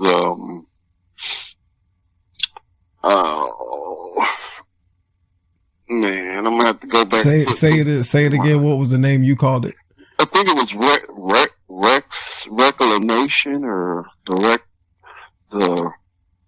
it wasn't the Resurrection. I think I remember that one. Resurrection. I got one called Resurrection. Resurrection is old. I listened to that a long minute ago, but there was another one just recently that you dropped. I was checking out. Let it show. With it's got Patrick's kids on there. Yeah. It's too short. I was like, man, they ain't long enough. Yeah, well, I go by that old adage, that same one Johnny Cash would say that once you feel your song is sung, you're done, You're done, And really, I mean, that's the reason for it, but more or less, it's because these kids don't listen for 5 minutes. Like I got a lot of these cats who make their newer music, right? And they'll hear my stuff and they'll go, oh yeah, that's dope. 3 minutes in, if it's a 5-minute track or something, 3 minutes in, they're looking at the phones. 2 minutes and 50 seconds, they're starting to put their hands in their pockets. You know what I'm saying? 2 minutes in, they're looking in a different direction. You know what I'm saying? So I don't keep everything short now. Don't get me wrong. I got some long ones out. I got some long ass tracks out there where you're just like, oh, please shut the fuck up. But, that is something I've been, critiqued on a lot, criticized for too in the past is, short tracks, but nonetheless, I don't want to do no 5-minute track of twisting, you know what I'm saying? Of rapping fast, you know what I'm saying? Cause I ain't trying to be Busta Rhymes or Twista or Twisted Insane or Jazzo or Jay-Z when he came out, you know what I'm saying? I'm that fast, but I'm not, I don't get it. I don't get making a track 5 minutes long and then doing the new wave of rapping on it the whole time. You know what I'm saying? Right. My boom bap tracks, I could certainly make those longer. Like I can do those for days. I can do them in my sleep, but, right. Cause they sound dope. But I don't know. That's what I'm drawn to, boom bap. I mean, what was the first genre, or I wouldn't say genre. Let's not say genre. We talking about hip hop, to be clear. Right. What was the first, style in hip hop that you went after? That, not that you heard, but that you were like, okay, I gotta hear more of this. I gotta do more of this. I don't know. I think when I heard CeeLo, okay, I was like, okay, singing, yeah. So I kind of gravitated more towards that, you know, the median between verbiage and note. You know, that's where I'm matter of fact, my next project that I'm getting ready to start. And you're not talking about CeeLo Green. Yeah. Oh, you are? Okay. Mm-hmm. Okay. There's another person named CeeLo. Yeah, that's a little older than what you talking about. Yeah. That ain't it. But CeeLo Green. That's West Coast too. Yeah. CeeLo Green though is Gnarls Barkley. That was the group. Yeah. And I was kind of blown away too by you remember Domino? Yeah. Yeah. You know what I'm saying? I was kind of blown away by how that caught on. You know, that same style of kind of verbiage and singing. So, you know what I'm saying? The melodic ability. Well, it's clearly, it clearly caught on because it's all that is now. You know, it's like, what's that boy's name? God, Drake. All of them, yeah. Well, see, that's more of the auto-tune version, you know. Well, that's all he can do. He doesn't have. Right. And that's kind of what I want to lean away from, that auto-tune and then that. Oh, I hate all of it. I was given the option when I got my equipment recently well, I mean, I have it on the MPC Beats program and to use the auto tune. And I'm just like, I see it and I wonder why for such a beautiful program, would they put something stupid like that in there? Like, you don't need auto tune for boom bap. You don't. What could you be? Well, I don't know. Maybe like a quick harmony in the middle of it, like a 2-second thing or a 1-second thing. Not no whole song. Yeah, 4 minutes of auto tune. Little baby. And now what's there is 7 years old. I don't know what the beautiful. Yeah, we don't need that. We don't. I just want to know what these cats think when they doing all that BS and then they turn on Crooked Eye. Cause Crooked Eye, you know what I'm saying? I could think of a few MCs. He's an MC. Black Thought. I got 45-year-olds who shit on Black Thought, man. You wouldn't believe this. Like, they from Jersey. Oh, he's gonna hear this too and be like, why? Why are you talking about me? Yeah, Reek, I'm talking to you, bro. But he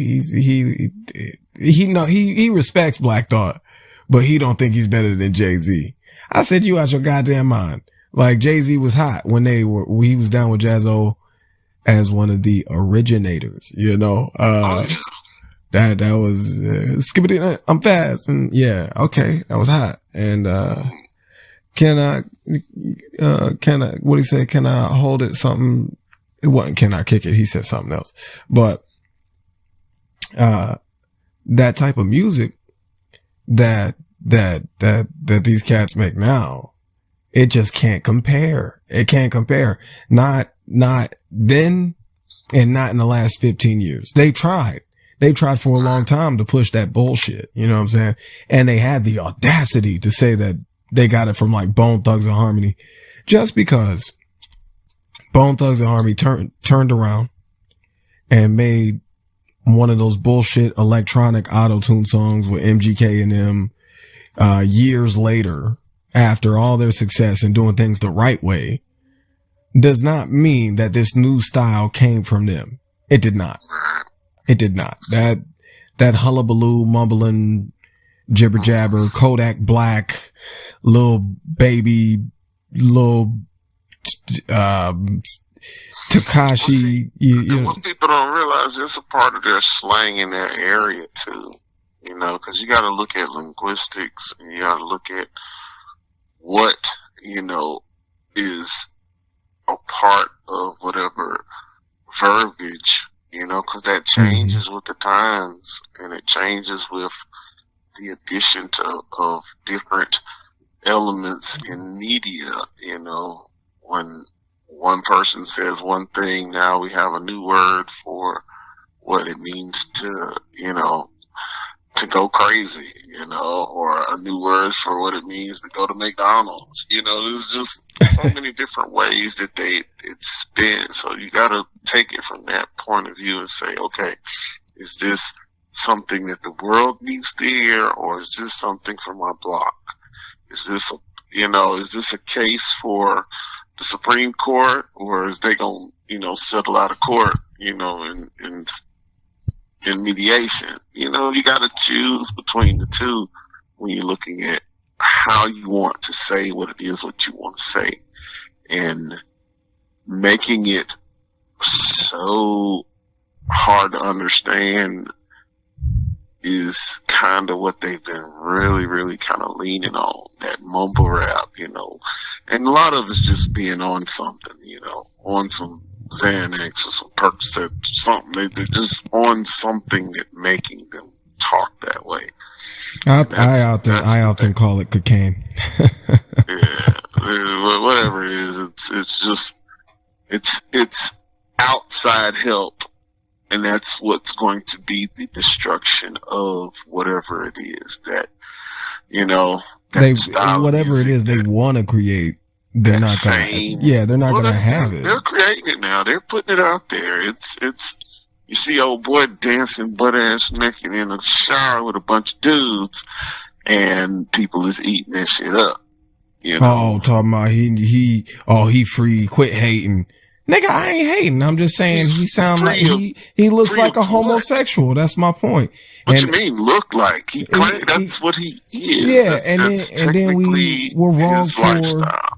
Yeah, we're wrong for, what is it? We're wrong for lambasting. I was literally looking at my phone as I'm trying to say this.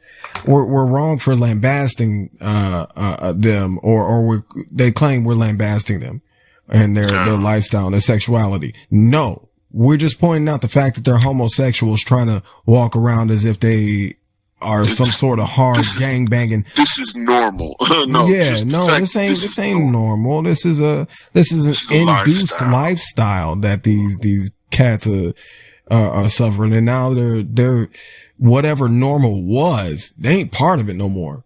They think freedom of speech. This is something I covered in my last episode. Perception, interpretation, and opinion, which I often say do not exist. And here's why. Because reality reigns. We can think whatever we want. We can talk about it all day, argue back and forth. I could say he's wrong. I could say you're wrong. They're wrong. I could provide you with all the facts and blah, blah, blah. It still doesn't matter. It doesn't matter if the facts show that, when this gets hot, it's going to be dangerous to touch. If reality wanted to do something to change the very physics of that and existence of it, it would. If Gaia, if the earth wanted to do something to change that, then it would. So we can feel and think however we want. But the fact of the matter is, like, the ancestors, the spiritual realm, ethereal, all that is going to be what it wants to be. We can't affect it, so when it comes down to... all we can do is create the ripples that are going to affect our timeline in the future. Because those ripples, as we hit them on in life and in the term of space, it's so many different rules and religions support, you know what I'm saying? You got Christianity says, you're going to reap what you sow, you know what I'm saying? And the space and time, you know, it's karma, you know, so it's ripples in our society that are going to bounce back, and creating that big of a ripple in that manner is not going to be good. No. It thus far, and that ripple has just been steadily flowing with its own current throughout the industry. People are talking, man. They're talking like it's so much that's going to come about. It's going to be negative. It's going to affect not just one genre, but it's going to affect all of them. And the thing about perception, interpretation, and opinion, which I try to tell them does not exist, at least. And when I say it doesn't exist, I mean within their realm of comprehension, within what they want, the existence they want. Because here's the thing. They spew all that BS rhetoric, all that high-minded rhetoric about opinion and perception, and be free and shouldn't judge anybody because everybody interprets things differently. Yeah, I'm sure the pedophile interpreted what he did as innocent and not that bad and harmless. You know, it's all controlled by the government. You know it's not even that. It's just, I say with the music, it's that the lifestyle they create with their music, that shit that they promote. Oh yeah. It goes directly against their so-called beliefs on perception, interpretation, and opinion. Their music tells you, don't speak your mind, stay put, keep your mouth shut. That's what their music tells you. It says, don't disrespect them. It doesn't say, speak your mind freely to them.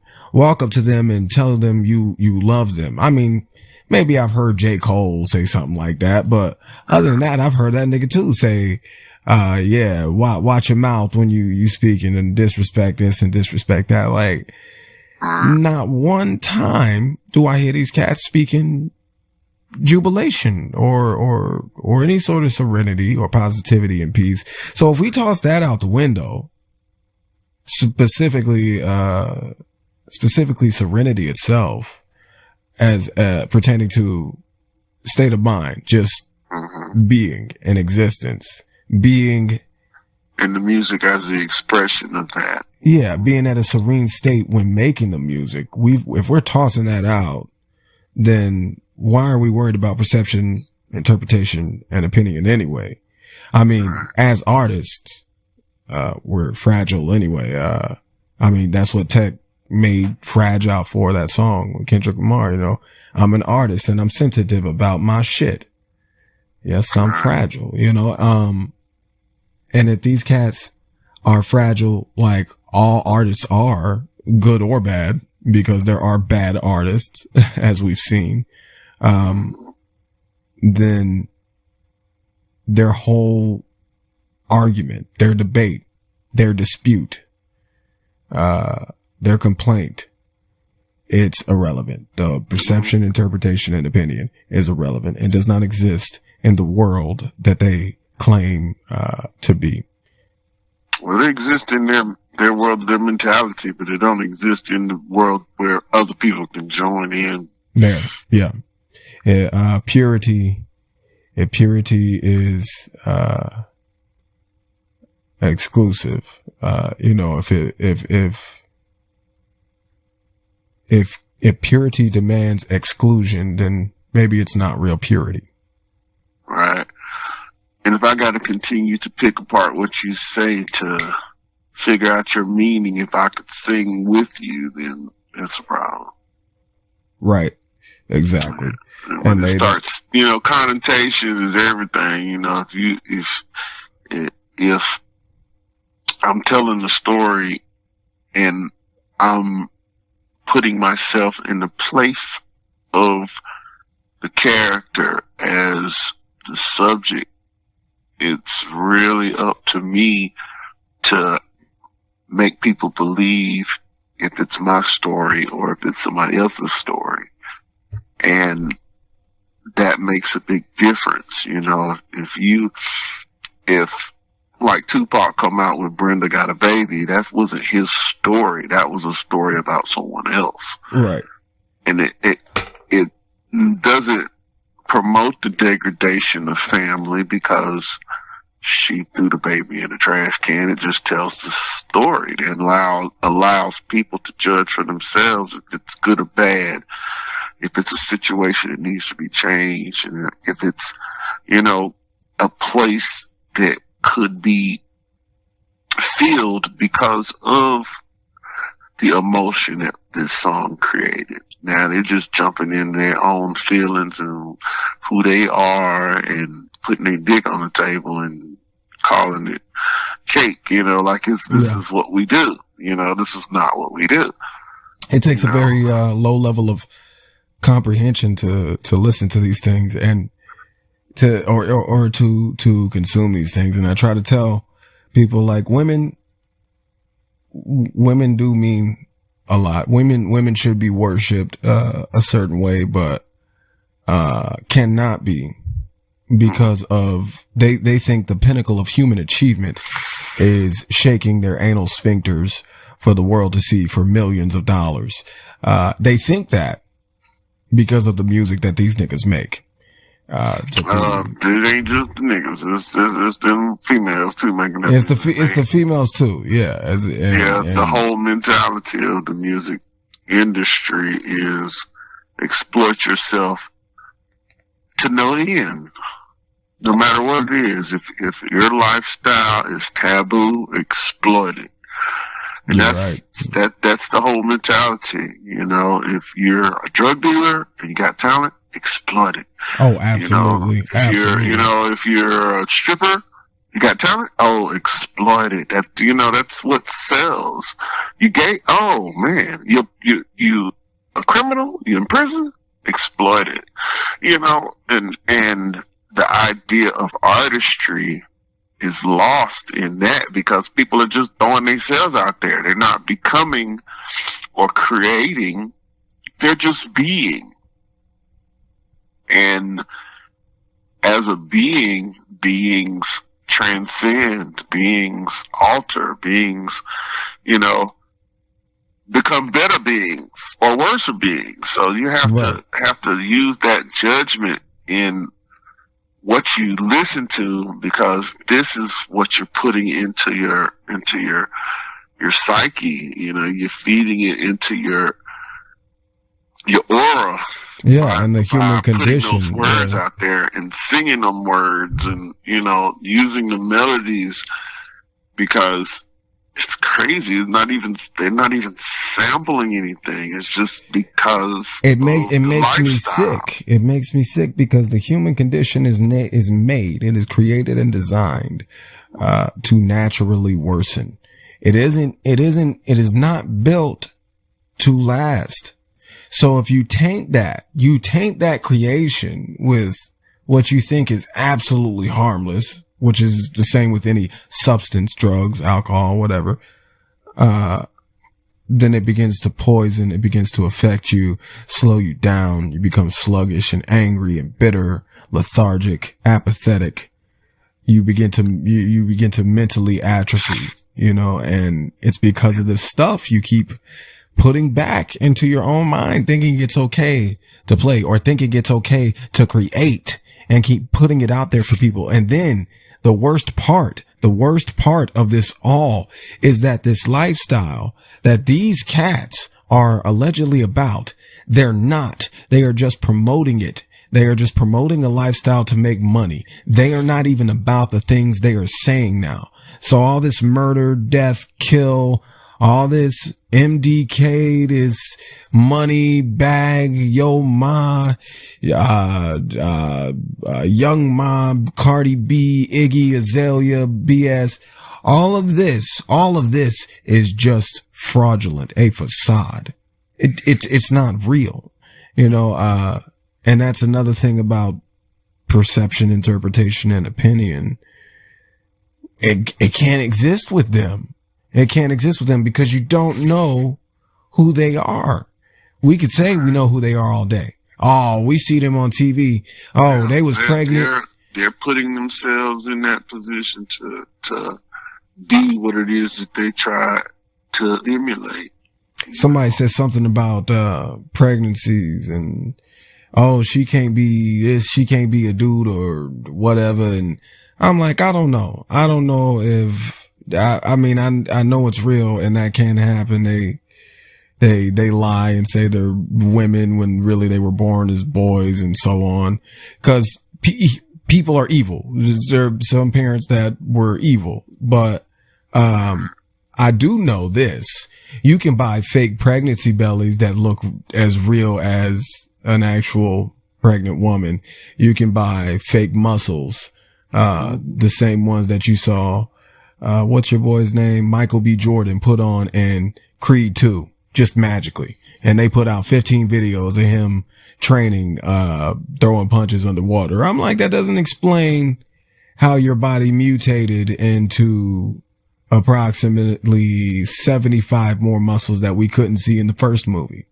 Like, you know, I'm like, y'all playing this game with us and you think we don't see the facade, but you already promoted it in the music, promoted it in your industry, your products and your advertisements and tried to act as if we were just going to eat it all up because the next guy did, the last guy did, the last girl did. She liked it. He liked it. They liked it. We're going to like it too. Yeah. We like whatever. No, man.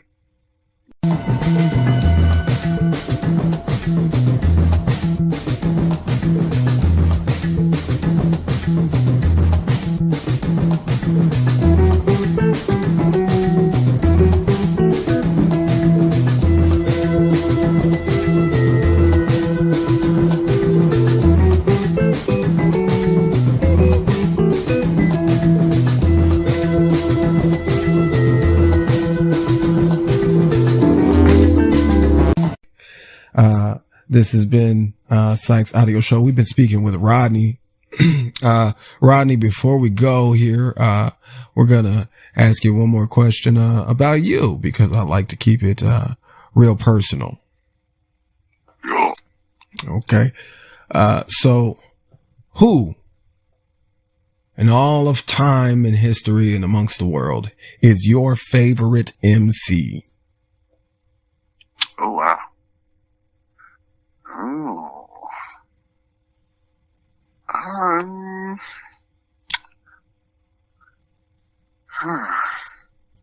That's a good question. I mean, when you're talking about favorites, sometimes it's not really about how well they rhyme. No, it's not about the best. It's just who's your favorite. As a favorite, I give 3,000 hands down, you know. Oh, mad love. Yeah. Mad love. I can listen to anything he's done. Anything, man. Anything. Except I don't know. I don't know about Hey Ya. I can't listen to that all day, but yeah.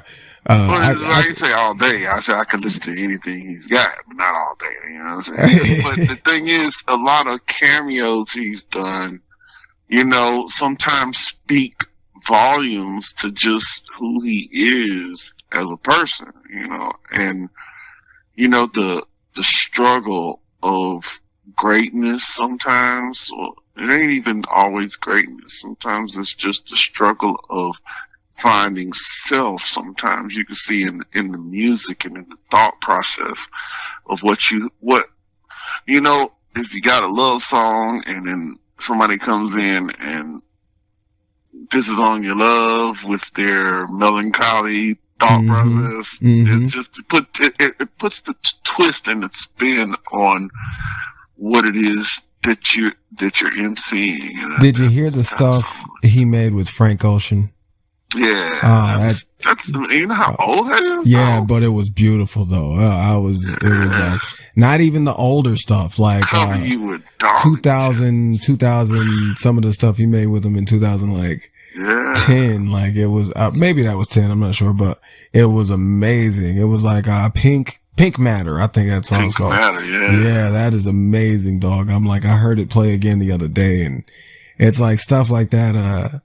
I was having a debate, speaking of Andre 3000, with my friend about Janelle Monáe and Andre 3000, because I just said, it's just my opinion, you know, but I was like, yeah, I think Tightrope honestly is better than Hey Ya. That's just me, you know, this stuff. I wouldn't be surprised if he wrote it. I wouldn't be surprised at all. He probably did write it for her, especially considering it kind of fits too well with Big Boy.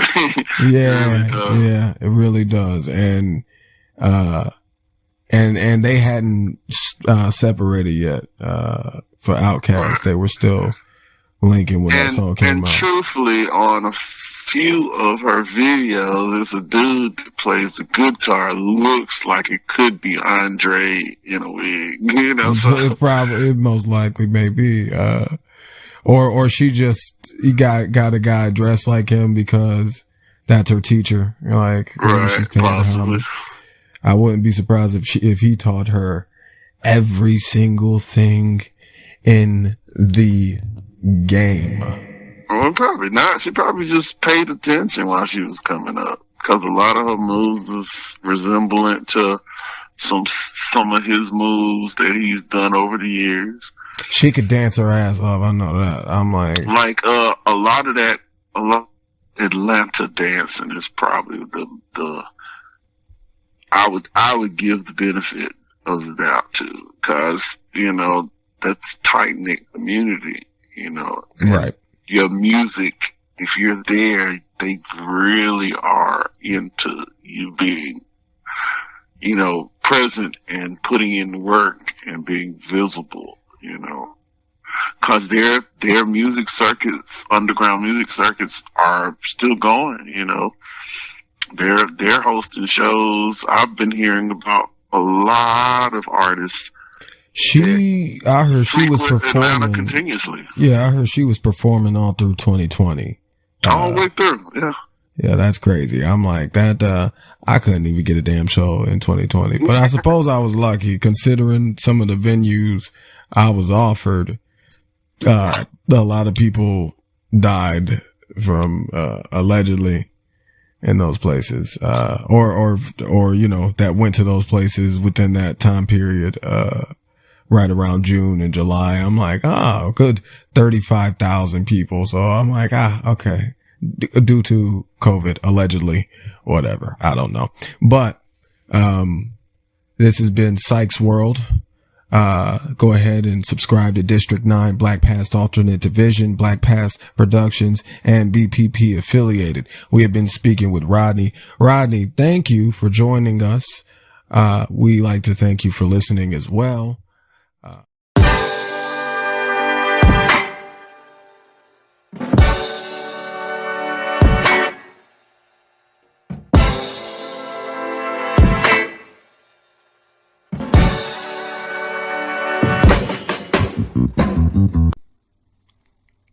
Welcome to Psychs World, just another iteration. Ignore that in the background.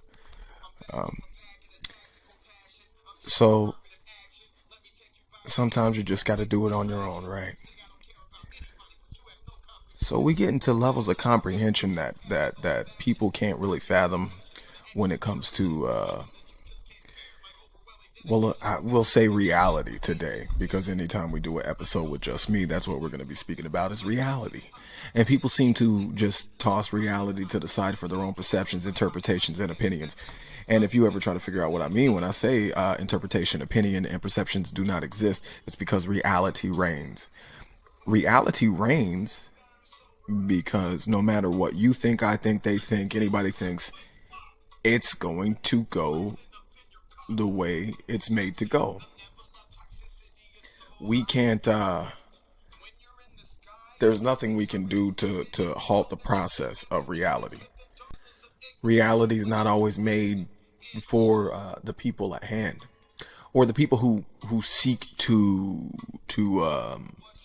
look for or seek to be like a different. They want to be of a different ilk and state than those around them. They want to be of higher ascension. They want to be of they want to be unbeatable as human beings. You know what I mean? I think that's why, as human beings, we get so giddy at the idea of proving somebody wrong, or I told you so, or you know what I mean? Everybody can relate to that feeling, like, yeah, I tried to tell you, or you know you're right, or you know you're on the right side of this debate or argument. What you won't figure out is why people rely so heavily, why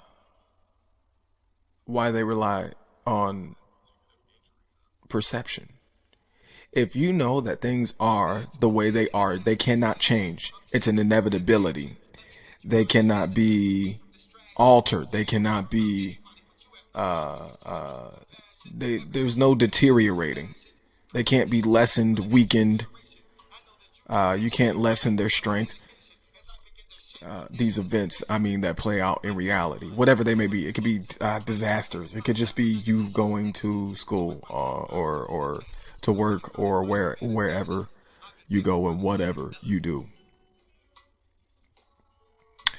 If you rely on perception, interpretation, and opinion more than reality because you're worried about what the next person thinks, or you're worried about what somebody thinks of you or how you're viewed, then you should probably look inward at the very meaning of perception itself, because you're being defeated by it, beaten down on a daily basis. This is the perception episode, so, that's just what I wanted to get across. So, a few things that I want to go over real quick. Interpretation should only be left to art. Enough said. Opinion is not for politics and should be taken from it. Perception, certainly not so. And perception is not for how you feel. Okay, so when everyone in this country, on this planet, has the meaning of these three things misconstrued, then they don't exist. You believed in a man in the sky and a monster in the ground for so long. Okay, but perhaps your very concept of them, your very perception of them is misconstrued, and thus you don't know if it exists or not. You think you do. You think you do. This has been Psychs World. One heart, one love, one unity, one destiny. One God, one aim, one Trinity. I am a madman. I am a madman. I am a madman. Yeah. Was born in the country. I don't give it rumpus. I am a countess. Yeah. I am a madman. Thank you for listening. Go ahead and hit that subscribe, hit the notification bell. Leave us a like, give us a share while you're at it. Maybe leave a comment. We like that. Oh, emojis and smiley faces that bear jubilation, positivity, and so on, as it were, and such.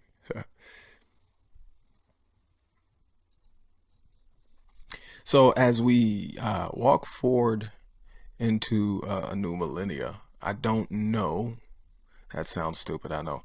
I don't know if anybody's going to truly be okay, but with the guise, under the guise of perception, interpretation, and opinion, they certainly will not be. You must beat these things. You got to defeat the concepts of God and time in your own mind. Believe in whatever you want. But if you cannot seriously take into consideration that that dude in the sky you believe in doesn't exist, if you can't even consider that, you've already lost. If you can't think outside of the construct of time, you've already lost. Perhaps there's a reason for us going alone in the night to pursue things, such as me having to do this goddamn episode by myself. But in the end, our experiences are what shape us, correct? Perhaps our experiences are all that are us, or is us, or can be us. Because perhaps, due to perception, interpretation, and opinion, and what people think they are, we don't exist outside of someone else's experience, correct? Okay, so if that's the case within our own experience, we always feel like we don't matter if we're not heard or seen or it's not recorded, right? So in essence, we don't exist. And maybe that when these hippies, these shroom hippies, and these these what do you call it, the hipsters, when they're tripping out and they're like, do I even exist? Maybe they have a point. Perhaps due to the very element of human nature, or what the colonizers have turned it into, maybe we don't exist. Me, myself, and I exist. I am very much a part of the real world reality, the realm of the forbidden. That's what we are.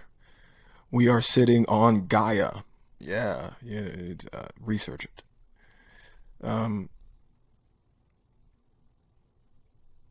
Look past perception, interpretation, and opinion.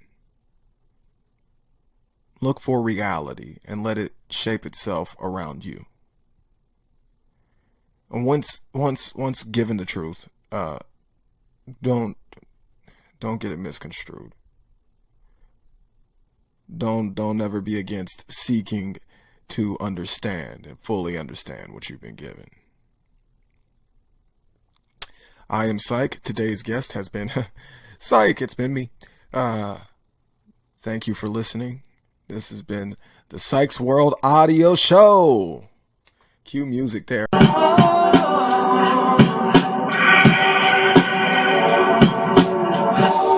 can breathe again, right?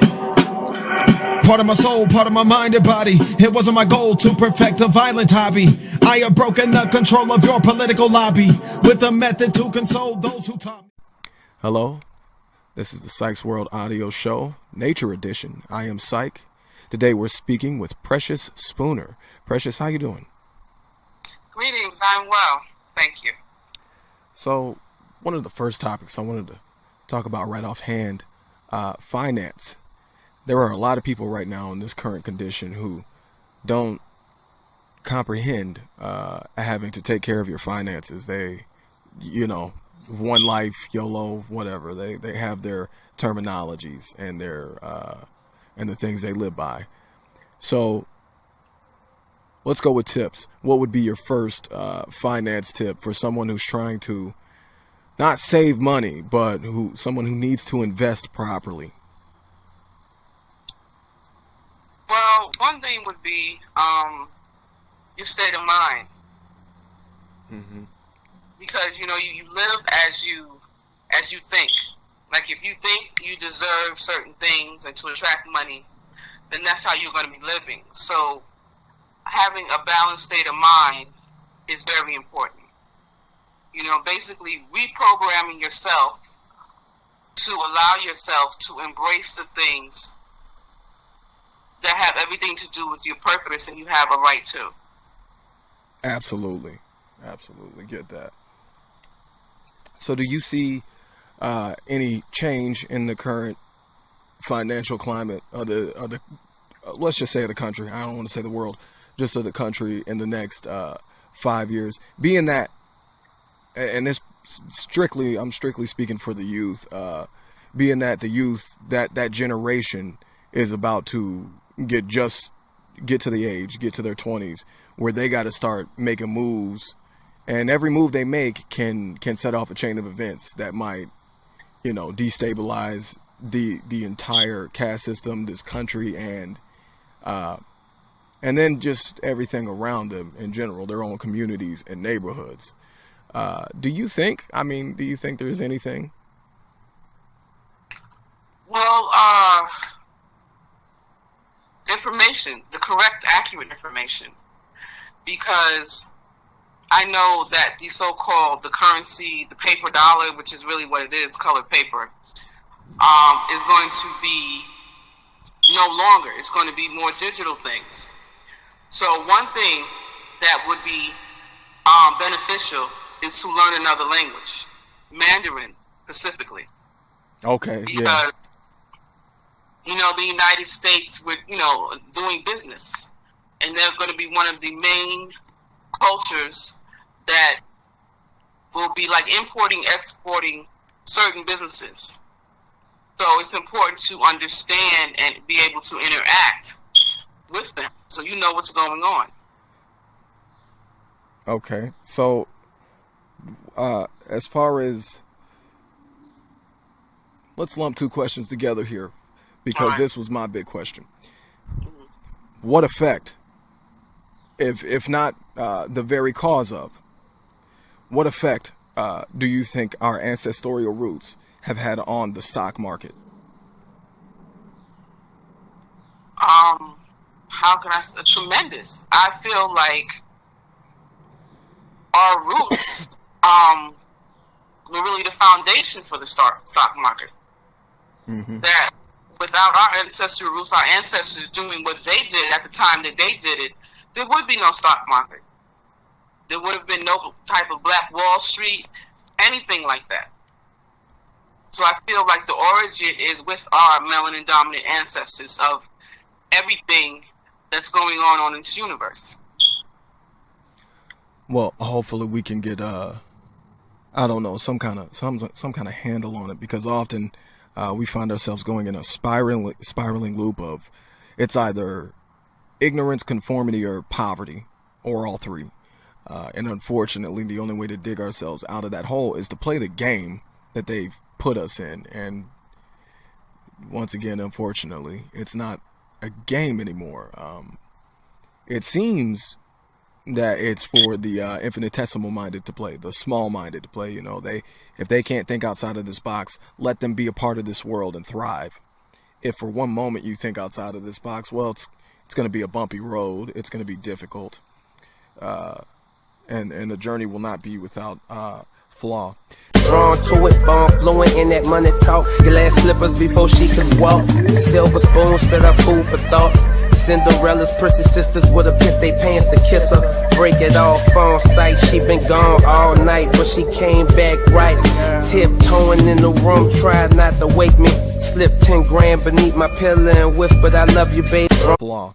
This is Psych, and I'm speaking with Precious Sooner. Go ahead and give us a subscribe on District 9, Black Past Productions, and Black Past Alternate Division. Precious, how long have you been in Charlotte? I've been in Charlotte for, what's this year? Going on 8 years. 8 years. Oh yeah, that's a lengthy amount of time. Have you found any positives to inflation here in Charlotte? I mean, we were the banking capital. We're not now, but well, I'm still working on gathering information, because I know it all starts with how I'm thinking. Mm-hmm. So with me balancing my mind, so I'm using more of my brain to understand what's going on, to live my purpose and live my purpose in a luxurious life, that we all can live, bring heaven to earth, definitely possible. However, being on the Dr. Dual Balancing Program has really helped my life tremendously, and it can help many others. Because there, you are taught how to use more of your brain, how to use all your birthright gifts for your purpose on this universe, because we all have one. Tell us more about this program. This program allows you to find out who you are as an individual, your purpose, the power that you have. It teaches you it's a university, and it teaches you also about the law of time, the true law of time. It teaches you about sovereignty. They teach you Mandarin, what the English language, these many words that we're talking about, how we really don't have the true meaning for it. Right. So and it also teaches you how to become, your own doctor, what is good for you, to live a natural way of life instead of unnatural. Do they teach you about time outside of the man-made construct? And yes. Oh, good. Definitely. And do they teach you? Do they teach Swahili? Do they teach what? Swahili. Not to my knowledge right now. But Mandarin they do teach. I ask because it's a useful language. Yes. In the existence of, or in the pursuit of the past, I would say, because no past, no future, and you noticed all of our elders have virtually all gone at this point. In this community here, I could count maybe 5 70-somethings on one hand, obviously on one hand, but I can only count 5. Whereas before, there's 80-year-olds over here and 60-somethings over there and 70-somethings. They've erased the knowledge of the past, and it's not to say that everyone in their 80s knows what they're talking about or has any real comprehension of the world, because, to be clear, I say it often, people do die 80 years old knowing nothing but lies. You believe in whatever religion you want, but they'll believe firmly in the dude in the sky with a beard.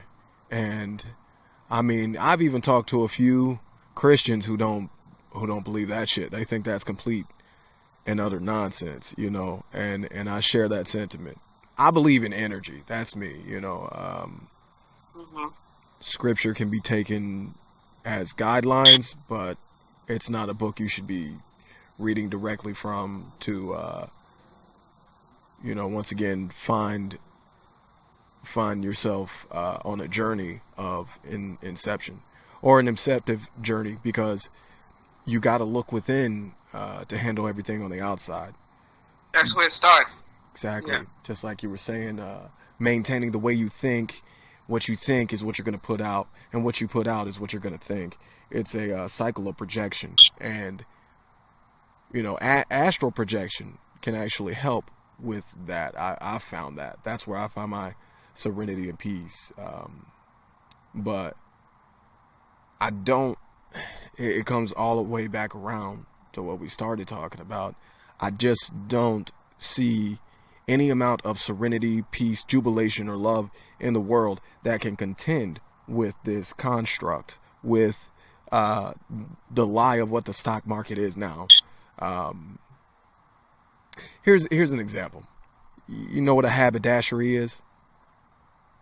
No, it's a haberdashery. So whenever we're all through here, Google that, and you'll see it's a place where they get hats in England. It's like a tailor. Okay. Oh, okay, yeah. Right. Yeah. Pause. That's where they used to decapitate slaves back in the day. And oh yeah, you're going to get fitted for a top hat there now. It's just stuff like that. Everything's misconstrued. And with misconception comes the journey of, I don't want to sound callous or or played out, or like I'm reading from a script or something, but the journey of within, which we both know that is the most extensive journey you can take, is the one within. We can't figure out their construct or restructure their function if we can't restructure ourselves. Music affects your brain, whether people admit it or not, and you don't have to be weak-minded for it to do so. All I want to do is go harder and harder, get smarter than Harvard, go hard with the slaughter, to keep it 100. I think the industry want to see a nigga like me depart as a martyr. I'm Psych, and I've been speaking with Precious Sooner on the Psychs World Audio Show, Nature Edition. Precious, before we go here, we're all short on time these days. Tell me, what is your biggest aspiration for, let's say, for the immediate future? I don't want to put all the overwhelming thinking on anybody's mind right now. Let's say in the next 3 years. Let's see. Living my purpose, living a luxurious life, being an owner, not a renter, for whatever I choose. Righteousness. That is righteousness. I love it. And we absolutely wish you the best of luck in whatever your journey is, whatever endeavor you may choose to take, whatever path of Zenization you choose to walk. We hope you and everyone is successful on theirs, because there's no point in wishing anybody pain when, we're all connected. Exactly. We're of the same ilk. We're all of the same ilk. We're all of the same cloth. We're all of the same path, the same Gaia, the same Earth, same, well, maybe not same universe, but everything else I just said. Yeah, all those dimensions, right? Yeah. Multiple dimensions, multiverse theory's a bitch, and quantum theories is just beyond that. So I love studying those, but that doesn't always take you all the way through the self-inception that you need, or reflection for that matter. Yeah, metaphysical is also involved. So yes, it's quite a bit. Universal law is very important to obey. Absolutely. All right, Precious. We wish you luck. We love you.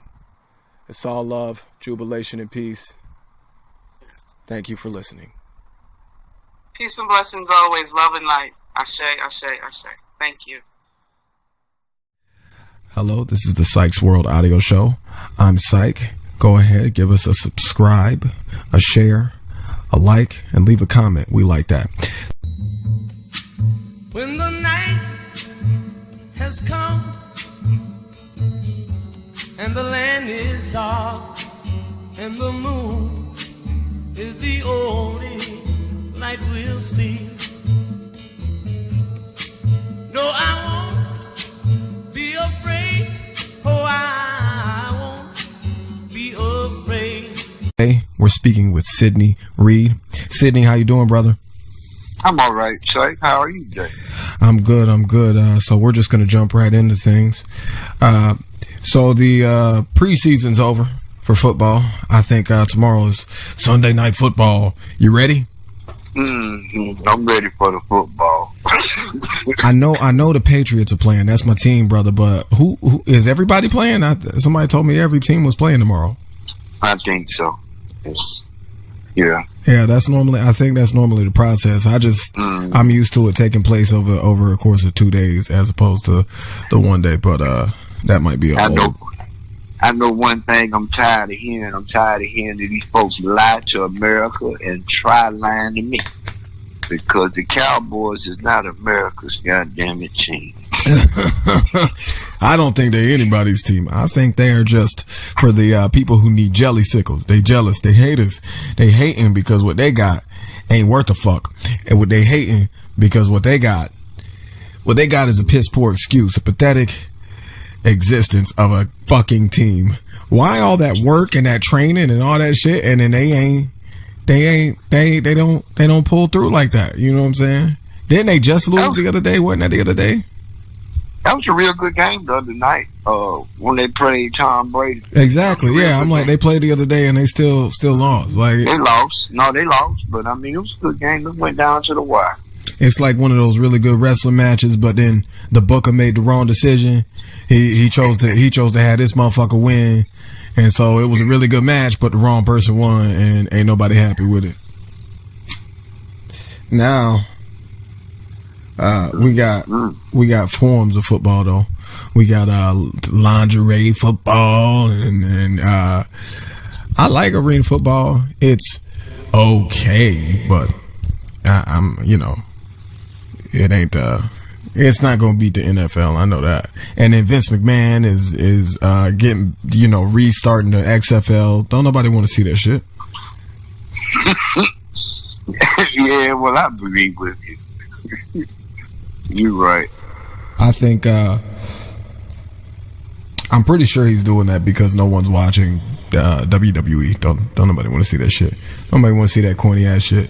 You Mae Young giving birth to a hand and nigga the fuck and dude fucking corpses and nobody wants to see that. That's for I don't know who the fuck it's for. I ain't never too much got into wrestling. I mean, it's entertainment. Right, that's all it is. It's entertainment. Yeah.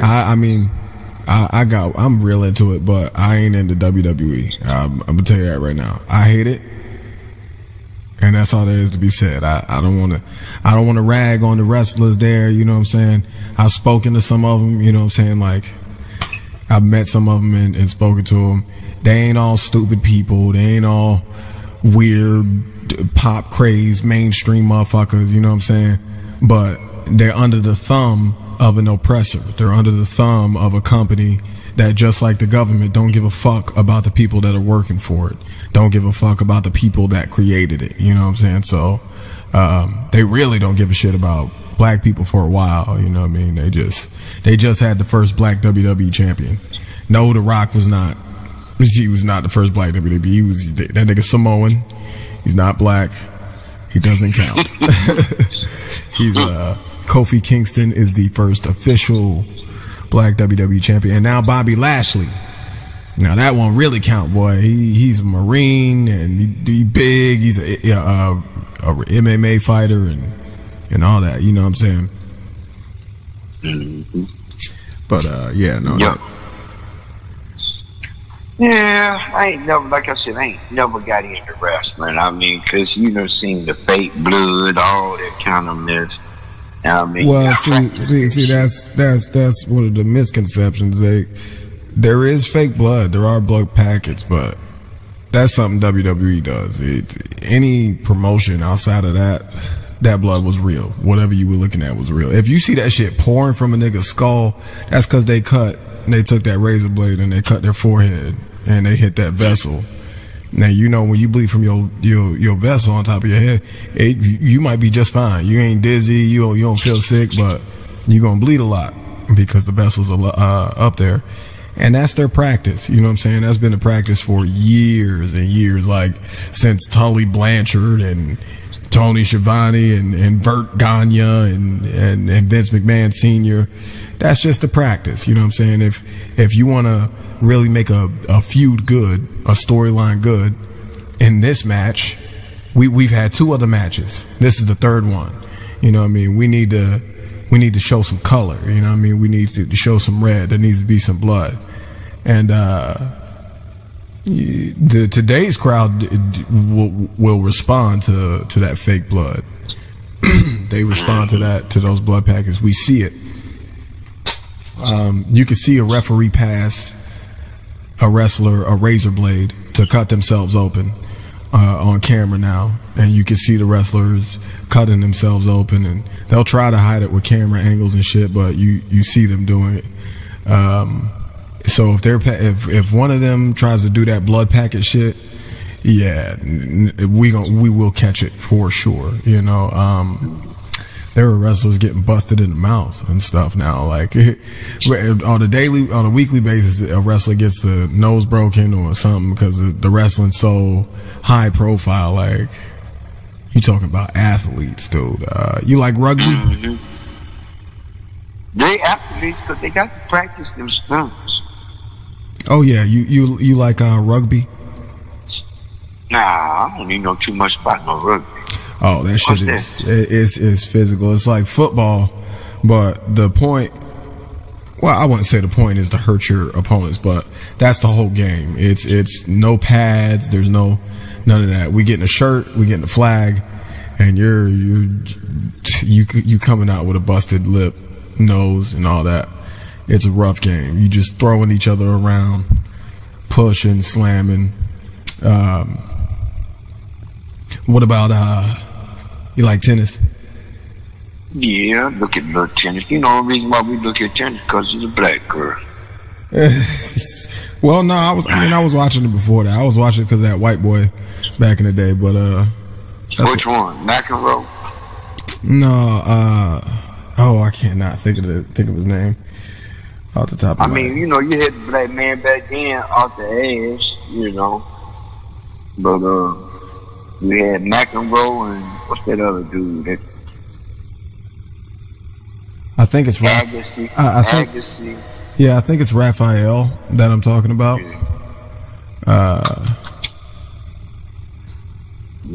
Raphael Nadal. What's his name? Yeah. Tennis is a good sport. It is. It ain't exciting to watch as as it was. But okay, yeah, that's his name. It's not as exciting to watch as it was before, but it can be all right. Hey, you said, what the hell is this shit? Reaching for the cover, turning up your deck. Who's blowing your cassette? Color me for such beck. Tear's what I am, terrorism's what I rep.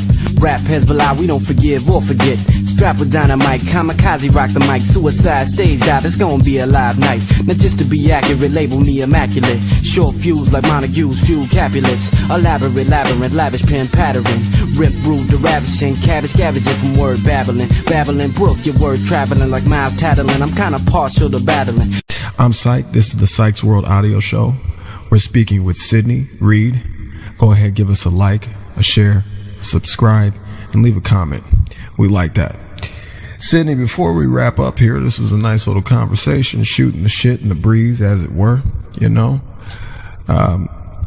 Your episode 7, I do believe.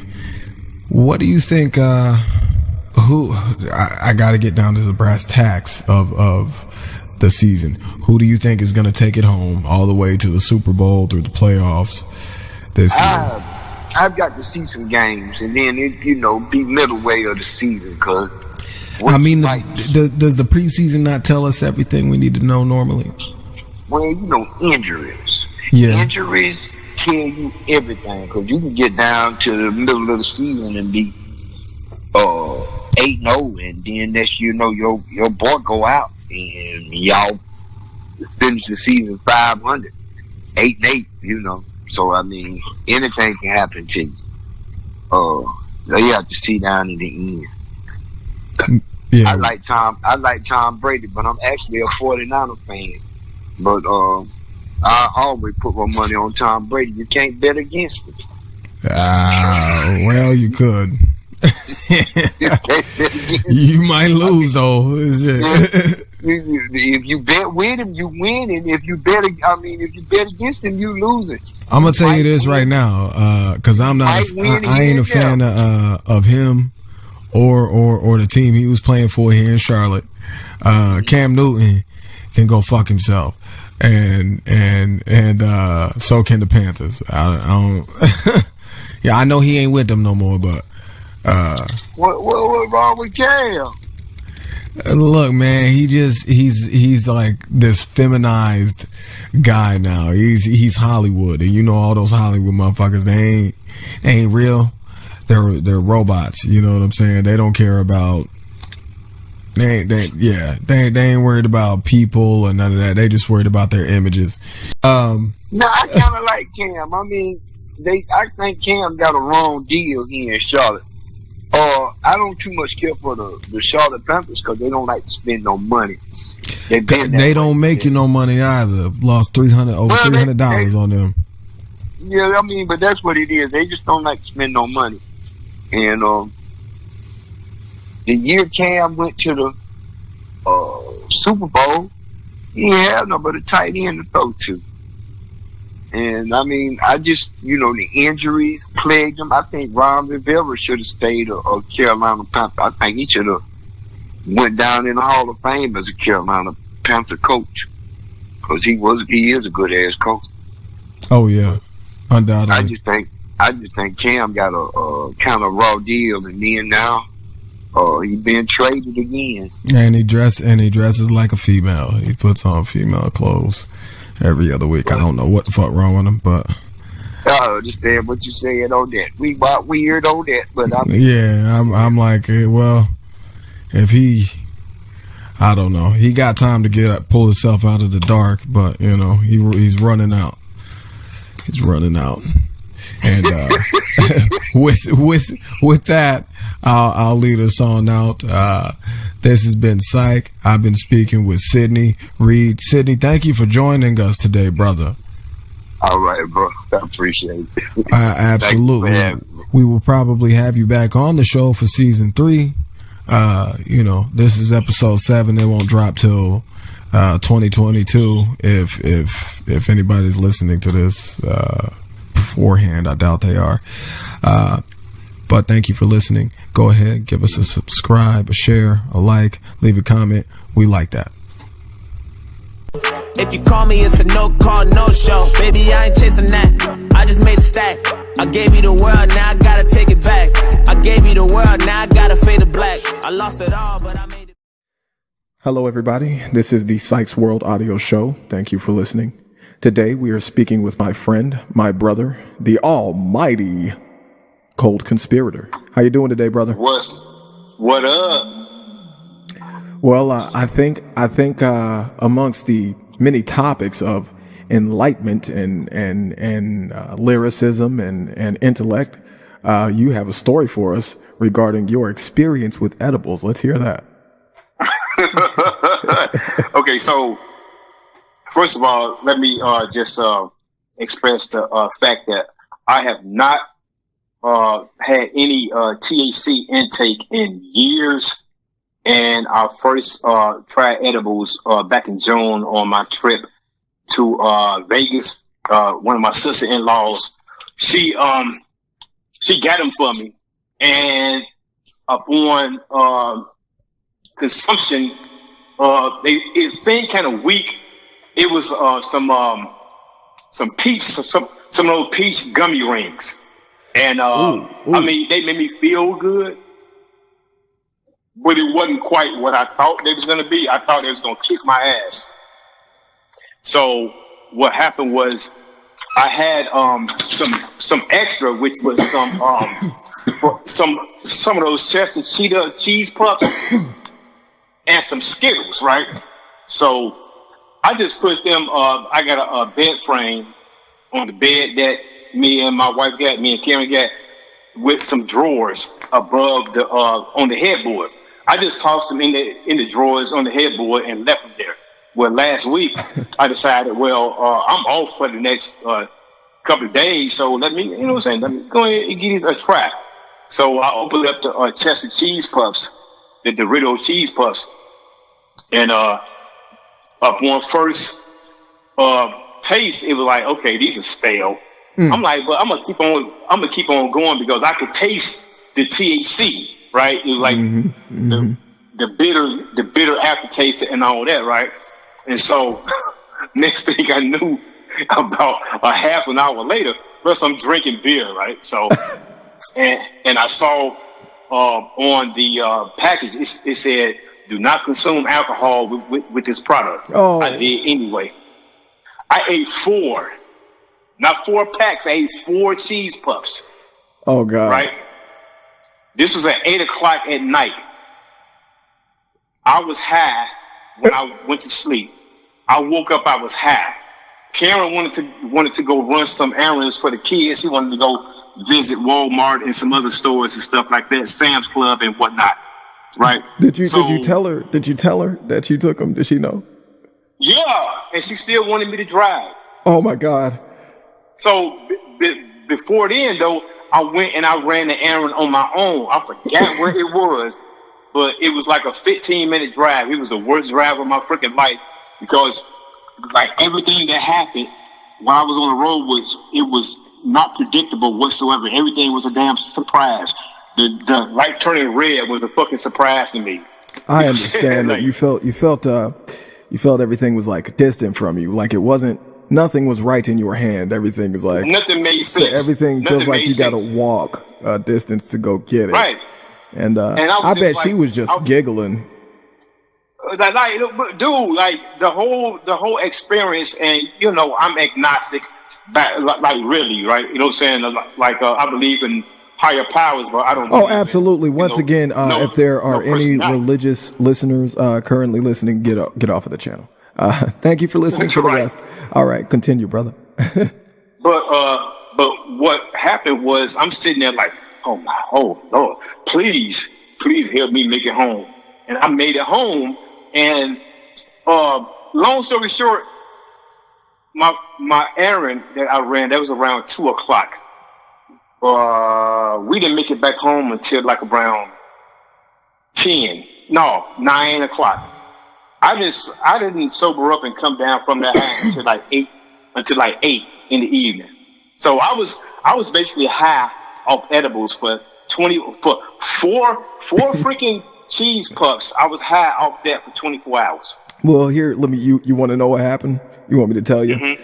All right. So your so-called stale edibles were not stale, my friend. They were fermenting. That's what happens with THC when it sits in a bag for any period of time. It's why you see people, they'll put fruit in a bag. Like some people do bananas. I think that's nasty because bananas grow the grayest of mold, the nastiest looking mold. That's nasty as hell. Yeah. That's disgusting. But people will use different fruits, and these fruits, they'll mold, they'll ferment. But when you have them infused with THC or the right weed, they'll ferment, but they'll ferment with like a crystallization on top of the mold to where it doesn't look completely disgusting and absurdly furry and uncomfortable to look at. But yeah, that's what happened there. You got a super dose of some fermented edibles, and that sounds like a fantastic experience. I'm almost glad you had it, but at the same time, I'm so sorry that was such a rough day for you. That yeah, had I been allowed to acclimate in it without any interruptions, I probably would have enjoyed it. I mean, I did enjoy it Halo. the night before. Right, exactly. But had I been allowed to acclimate in it the following day and just like sit back and chill, I mean, because I planned on doing some music and everything else, man. Like it never happened, all because the wife wanted to go out and run some errands. Well, so perhaps you also underestimated the effect of. I think I did. Yeah. I think I thought I was going. Remember, folks, with edibles, nothing is stale. It is only fermented, aging like a fine wine. Unless it's over a decade old, and then you just shouldn't do it at all because it's going to make you paranoid and sick. Yeah, this shit was almost like it almost turned into a damn hallucinogen. Ooh, Jesus! How old was that? No, well, I told you they had been in my possession since June. Oh, okay. Oh no, I was saying how long were they in existence for, though? Do you know? I don't know. I got them from my sister-in-law. She back in June, she introduced me to her guy, her neighbor who sells edibles in her building, and who knows? They probably could have been sitting around for months. Who knows? Probably 5 years. That's probably 5 years. If it made you trip like that, then probably 5 years. I would hope not. I'm consuming crap from 5 years ago. I still got Skittles. Oh God. Edibles? Yeah, I still got Skittles edibles. Yeah. I'm just like, now my job does random drug tests. So, I mean, it ain't like I'm scared. I don't plan on working no more anyway. You know what I'm saying? I got like, my business venture is going to take off in a few months, but I need to keep that damn job for now. Because, I was about to say, brother, the current working landscape, I forget what you call it, the workforce landscape, whatever you would refer to it as. I would say, right. None of us really care. There's a song, I'll play it for you at some other time, but it's called, I Have No More Fucks to Give. And, well, I think that sums up how most of us who are part of the workforce still feel, because they're doing these tests. They're acting like they're going to try to vaccinate everybody at every job. That just isn't going to work. A lot of people are going to quit. No. A lot of people are going to leave. Myself. What they're saying is that half the country is vaccinated. I don't think it's even that many. No, it's not. Think because you can come to Food Lion. The only people vaccinated are my damn managers, and not every single one of them. And and one kid, because he had to move into the dorms. See, and so they're playing this game with us where they trying to like make us like they writing the narrative. So they making a particular sector of America who is for vaccines angry with the sector that is not down with vaccines, and which is the majority. They making them think that they are the majority, that the vaccinated and the people who want vaccines are the majority when they actually aren't. And they did this exact same thing with the so-called virus, which I still to this day will tell you wasn't there. And people can disagree, have their opinions. I'm sure so and so lost this person. I get it. They told you that's what they died from. Oh, I understand that. The people in the hospital, they told you that's what they died from. The surgeon told you that your people died from COVID. But at the end of the day, these people are getting paid by a government that is pushing a narrative that doesn't exist. So correct. So, but it's like I told a guy who I work with, he's well off in his 60s. And he said, well, I got the vaccine not for myself. He said, I got it because I'm taking care of a 90-year-old mother. And my response to him was, my response to him was, how much longer do you think your mom is going to live in the first place? It sounds kind of insensitive, but I urged him to take pause after I made after I posted that question, because I wanted him to think, you just endangered yourself for your mom. Your mom don't have to be here next week. You just changed your DNA for someone you're inevitably going to lose, and I don't want to damn them, but you just subjected yourself to a chemical genocide. Precisely, chemical genocide. I think that'll be a track name. To save your mom, who's 90, who probably would have been gone, like a while ago, like who's basically on a timer, Rick. Hey, you're on a timer at 60. So hell, I'm on a timer at 30. Right. Your whole priority in life should be to prolong your life. You don't prolong your life by putting something in your damn system that the FDA hasn't even approved. Did you see this post about with young Gotti, and he was claiming, what'd he say? He said, oh, I pop pills, done coke, snorted all this shit. What's one more thing in my body? That is some of the most foolish thinking I've heard.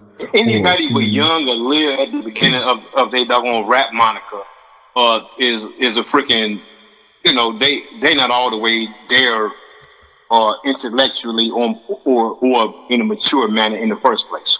I mean, I talk about psychoneurotic abomination a lot. That's some psychoneurotic shit right there. You know what I'm saying? But, you know, they once again want to push a narrative that doesn't exist. The pain and past the remedy for whatever is healing me. Philistines lurking the silhouette, get the guillotine. Stomping out your daymans, then we come in to kill a dream. Snap away, activate, all civilians evacuate. Back away, pack a nine. Sacrifices we had to make, strap for time. Apex predator about to gravitate, back to shine. Fall out of place, I'ma put them back in line. Back inside of my lane, fraternizing with fame. I shoot it rapid fire at your brain. We mastermind in the game. I'm Psych, and this is the Psychs World audio show. I'm speaking with Cold Conspirator, as he likes to be known. Tell me this, what do you plan to do with your food truck?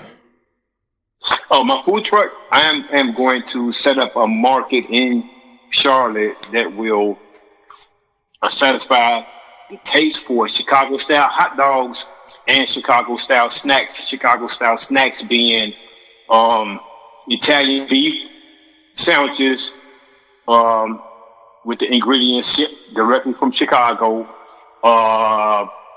Greek gyros, as people call them, gyros, but it's pronounced gyros.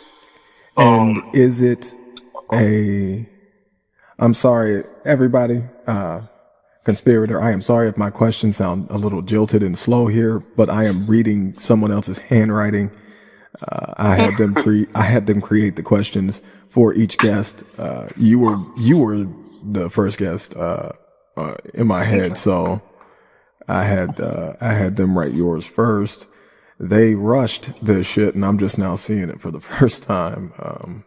Absolutely. Okay. I got it. But yeah, well, it says pandemic. I'm assuming that's what that says. Pandemic, whatever. I'm gonna wing this. I'm sorry. I'm putting that down. Okay. So it's not unprofessional, folks. It's just don't let people write for you ever at all. Don't let them write anything for you. I'm never reading from a script. So that was completely unnatural. Okay. So with your food truck, I'll ask that question. What's going to be the process with the pandemic, going forward? Not pandemic, this planned demic, this whole farce, because clearly they plan on continuing this state of, so-called emergency where they're probably looking at, immunity passports and identification chips and so on. And right. So what will be the process for you going forward? Well, hey, I open up, I sell food. We are going to get a vast amount of business that is going to spill over from the brick and mortar restaurants.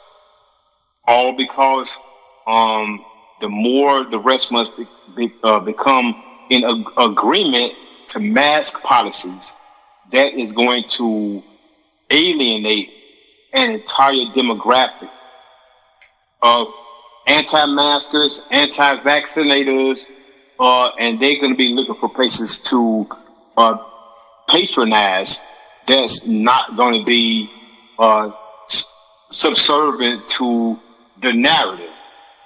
That's where a lot of us food truck vendors come in. And so where you may have like in Gastonia, Bad Daddy's Burgers, right? We got one here. Really? Yeah, that franchise, Bad Daddy's Burgers, Paco's Tacos, and Midwood Smokehouse, all owned by Frank Schiavelli. He sold the rights to Midwood Smokehouse. I don't know what happened with Paco's Tacos, if it's even still open, but he still owns Bad Daddy's Burgers. I don't know if he owns the one in Gastonia, though. He's a restaurant entrepreneur. Okay, check this out.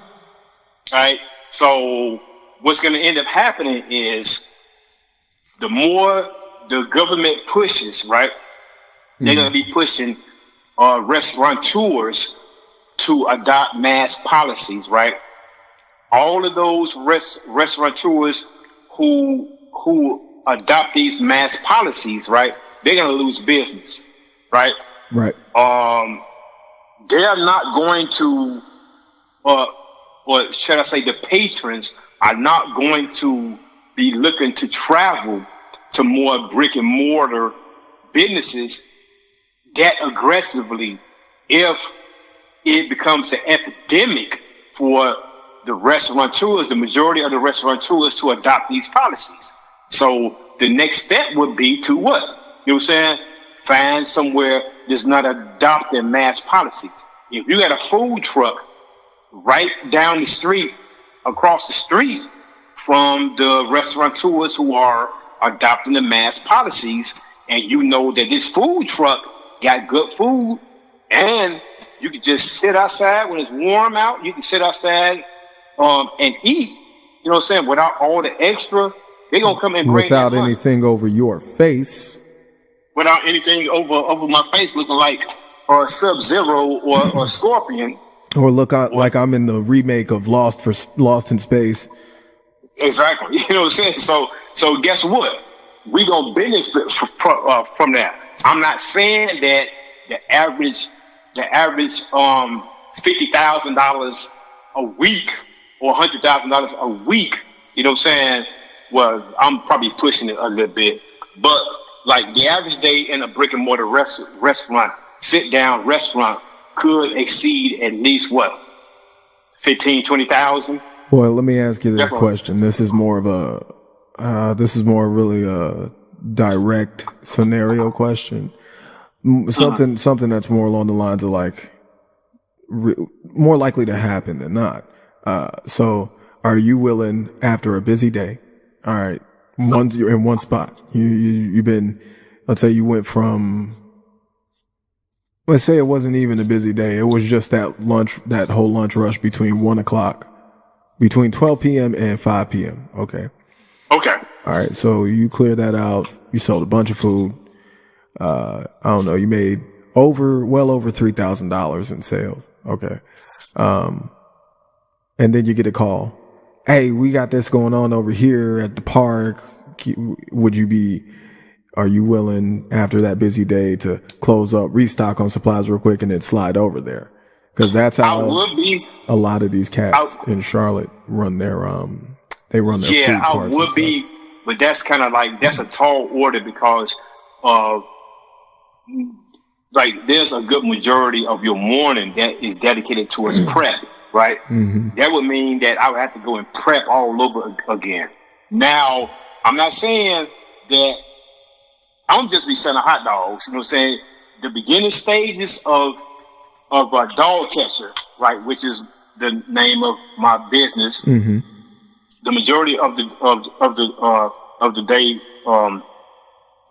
is going to be prep, and then hey, we only selling hot dogs, and we only selling Chicago hot dogs, and what we call in Chicago Maxwell Street Polish sausages, right? And sounds fancy.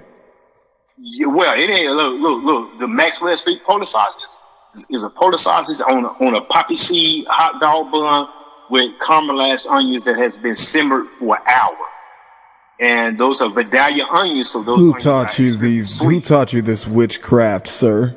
Hey, man, look. I'm fucking shy. I don't even eat poppy seeds. I hate them, but bro, I'll try that. That shit sounds good. Did you know that the biggest problem with poppy seeds, or in the early stages of drug screens, was that poppy seeds would show up in the drug test? They still do. There's muffins with them in it. Okay, well, hey. Yeah, you can buy them at. You can buy those muffins at CPCC library, folks. Luckily, they learned how to separate, you know what I'm saying, the chemical identifications to be able to like, well, this is just poppy seed. You know what I'm saying? This is a chemical that's in poppy seed. This right here, this is THC. You know what I'm saying? So luckily, they learned how to do that. But back to and luckily for you. Right, exactly. Back to the question though, once I get enough help right? Once the financial or the economic situation with the business settles itself, and I'm able to get more help, that'd be a big possibility. But for now, we probably just want to settle on what 8 to 12 hour work day and packing on in. Hello, I am Psych, and this is the Psychs World Audio Show. We are speaking with Cold Conspirator. So, brother, after packing an 8 or 12 hour workday in, I mean, what'll be the process of where do you put the truck at night? You just keep it at home?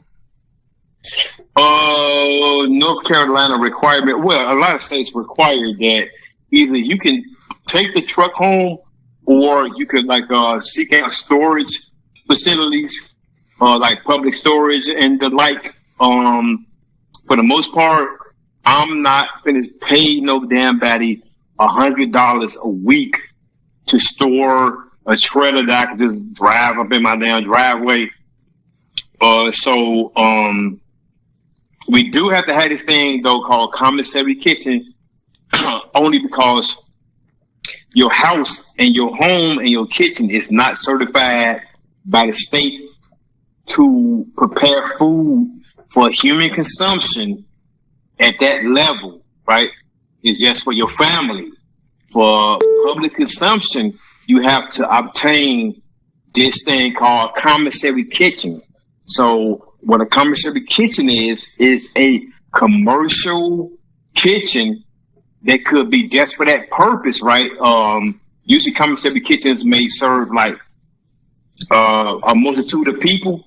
It may be like warehouse size, and everybody go in the morning and prepare their food and take it out and take their trucks out for the day. And at the end of the day, they go back and they wash, rinse, and sanitize all the equipment for the next day. So there's a whole lot of different needs for the food truck business that like I didn't think about before I decided, but I decided that I wanted to do this, so I'm gonna have to follow through with it. So that's how it go. I think you'd be all right. If it comes down to it, maybe hit me up and I don't know, might flip a patty or two, drop a dog, fry a onion ring or something. I don't know. Look. This is Chicago style. Ain't no onion rings. What's the hate for onion rings for? What?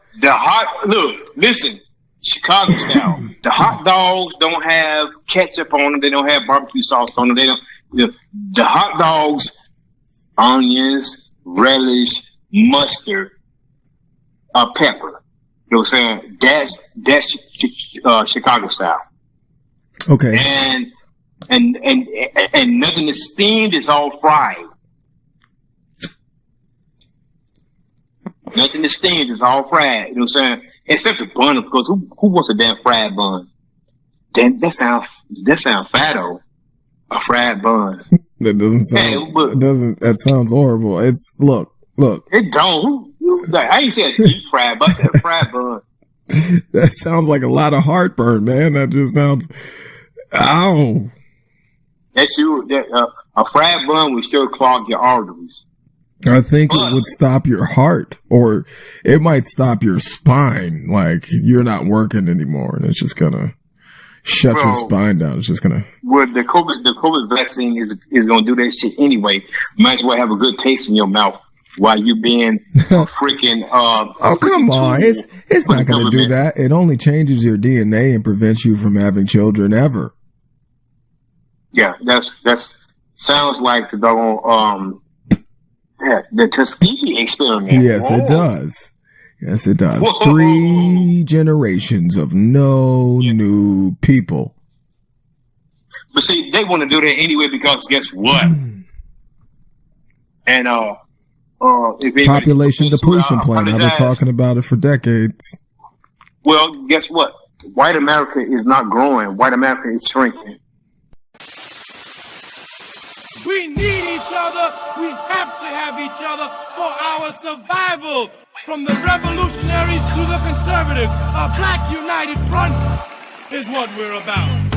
The making of the mob, the changing of the guard, an angel from the Lord in ceremonial garb. The main culprit at large, the big homie in charge, emerged over the odds. The victorious odds, the talented Mr. Trotter, a midnight marauder. If it's blood, no water, no stopping the top shotter. I drop bombs, multiple arms like candelabras on a mission. I'm chasing chicken like a chupacabra. Listen, Fuck 'em. Weeks ago.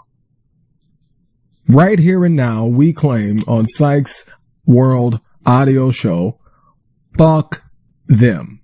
All right, continue. Okay. And so, like you said, fuck them. But when considering the stakes, was coming out the woodwork, right? Right. Because when something is threatening them, like the opioid problem is threatening, like the crack epidemic engulfed not only the bad, it engulfed the good with the consequences of the 1994 crime bill, right? So, but when the opioid problem started, now it's like Crap for Little Tommy and what's another one they live, Caden and all them, right? K. Lee and Aiden, you know what I'm saying? Crap for them. But freaking Dante, LaShawn, and all them, it was like, throw them in jail, and they just say, yeah, it's like right there, it's crack. but now they want empathy for Aiden and Kyle. You know what I'm saying? They want empathy for them. So yeah, we say like fuck them and let them let them reap the rewards of they bullshit. But guess what? The United States government is on their side because guess what? It's their people. A lot of folks don't understand that the United States government is white. We try to tell them often that it is their own people working against them. Yeah, you know what I'm saying? It is the United States government is white folk. White America has everything. White America has the police department, the police system. White America has the prison system. All these systems that's within the United States American governing structure belong to white America. You know what I'm saying? So that's one thing that we gotta get right and we gotta recognize is that ain't no black institutions in the white America or the United States power structure. None. You know what I'm saying? And those grassroots groups that used to defend us, they're not even ours anymore. They belong to immigration. So we kind of like fucked up right now, and that's simply because we keep siding with the wrong shit. You know what I'm saying? When Have Biden we was ever sided with the right side? I mean, not necessarily, but there was some instances where we sided with us. And of course, they came and like these certain institutions came and said, well, we would defend you. We saw results. But that was because they needed us. Because, you know what I'm saying, once you got people who heading these apparatuses who are getting money off of them, right? They could drag this shit out for decades, and that's what they did. As soon as you had like black people in high positions, meaning like high payroll, right? You know what I'm saying? High on payroll and stuff like that. It stopped being about us. It started being about people who look like us, who not us. It started being about immigrants coming from overseas and doing this and doing that. How many people do you actually think that's coming from Afghanistan, you know what I'm saying, are gonna come here and be lowly like the average black person? Not to me, right? No.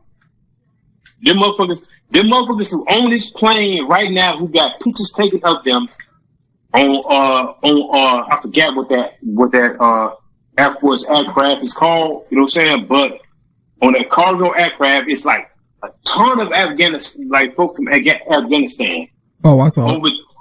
Yeah, you know what I'm saying? And they on their way to Qatar, right? But you know, Qatar ain't gonna house them like that because Qatar has an oppressive regime. They're not bringing that's a stupid question. I'm sorry. That was going to be a stupid question. They're gonna end up I was going to ask him, are they going to bring him here or? They're going to end up here in Europe. You know what I'm saying? Qatar is the nearest drop point from Afghanistan that they could take them. So they're going to come here and they're probably going to end up in Europe. And then, like, next thing you know, you'll be walking up in a damn gas station trying to buy a doggone Philly blunt skin, like, you know what I'm saying? Let me get grape, and that motherfucker behind the counter, we ain't got none, and we ain't gonna have none, and you gonna find out that motherfucker from Afghanistan, and he came over here during this current event, and he gonna look at you and treat you like you shit. But he from over there during that shit, trying to escape oppression, but he gonna come over here and be the oppressor. That's the type of shit we deal with. Yep. Well, we also deal with their stupid campaigns like hate this and lives matter, you know, and it's always the same repetitive bullshit cycle. And I can't be the one to stand up for either side. I really can't, but I'm not blind to what the fuck is going on. One side is lying to the other. Yeah, that's true. I mean, but you like it's like in this thing is like certain fights that you gotta pick and choose. You know what I'm saying? And you also pick and choose. Like a lot of people pick and choose what they understand, what they believe, and all that. You know what I'm saying? Me being a black man and the descendant of us of slaves. You know what I'm saying? I understand this shit would never. It's just like this, right? The Taliban just fully took over. I mean, it took them 10 days to take back over Afghanistan. It was after America announced that they pulling out, right? You know what I'm saying? It took them 10 days, right? So people expecting their ideologies to take root, although they made some assurances and some guarantees. Nobody expects them to follow through with them. You know what I'm saying? It's all smoke and mirrors and talking points. You know what I'm saying? To like keep another superpower like Russia from rising up and coming up in there and trying to like slaughter them. You know what I'm saying? Right. But although I hope Russia do. Although we ain't got a dog in this fight, you know what I'm saying? And well, they're trying to make us think we do. Once again, pushing a narrative that doesn't exist. Yeah, the Taliban was created by Western powers. Had a ton of money from the United States. Why are we worried about them again? What are they doing? That is, we shouldn't be. We freaking shouldn't be. The folk who really worry about the money are the same folk who say, "Oh well, they don't stand for the flag. They turn their back on the flag. They kneeling at the flag. They disrespecting our truth." Them the same motherfuckers who mad about Iraq, mad about Afghanistan. The same ones who are mad about Colin Kaepernick. They mad about they mad about Afghanistan. You know what I'm saying? They was cheering Afghanistan when Trump said, you know what I'm saying? Now, keep in mind, I'm not a big Trump critic. You know what I'm saying? I ain't no real big Trump critic. I criticize Trump's followers. I criticize his followers. I criticize him. I criticize his cabinet. I want to know the cabinet of dumb asses that thought it was okay to support him. Like, he's just a figurehead and nothing he does actually matters, but they let him say a lot of stupid shit. I don't get it. Well, that's the whole point. People's voices, right, have been suppressed for a long time. And I'm talking about, I'm not talking about like just people in general. You know what I'm saying? The doggone people who support him. They feel, you know what I'm saying, They can't call you the N word. You know what I'm saying? It ain't worth even talking. You know what I'm saying? Right. So yeah. He was their voice, right? And they believed he was the law of the land. And his voice pretty much echoed what was going on in their heads. That's why they loved him so much, because you know what I'm saying? They think Africa is for the shithole countries. They like. But have you noticed this? Look, let's turn this thing into something else. Have you noticed? Trump ain't never called us a nigga. Oh well, there's videos of him saying the word, but I mean, I've never witnessed it. You know what I'm saying? Yeah, they ain't gonna put it on TV. It's on YouTube though. Right. Well, my whole thing is, do you think that Bill Clinton? We supported Bill Clinton tooth and nail. Bill Clinton. I was a child. I was in the 90s. Yeah, Bill Clinton was considered to be the first black president. Oh, I see. I get you. Bill Clinton championed the 1994 crime bill. Bill Clinton took a photo op at an Arkansas prison with black men. You know what I'm saying? He took a photo op with black prisoners, right, and made it the poster for hard labor for crime. You know what I'm saying? Man. Yeah, you know what I'm saying? He and that's how he got some support from some of the conservative white folk, because the whole thing about the Clinton campaign was, we got to show that we able to be hard on crime just like the Republicans are. You know what I'm saying? So he made black folk a target. You know what I'm saying? And then Biden came along. Biden championed the doggone crime bill. He made the arguments for it. Now everybody should know Biden ain't never been for black people at all. At any point in time. No. And then we got this whole bullshit about, if you don't vote for him, you're not really black. Like, I'll kill you. Yeah. At one point during his campaign for the 1994 crime bill, he said we got to get these people before they turn 21 in 5 years. Oh yeah, he sure did. That mean he was targeting minors. They're doing that's that what now. he wanted.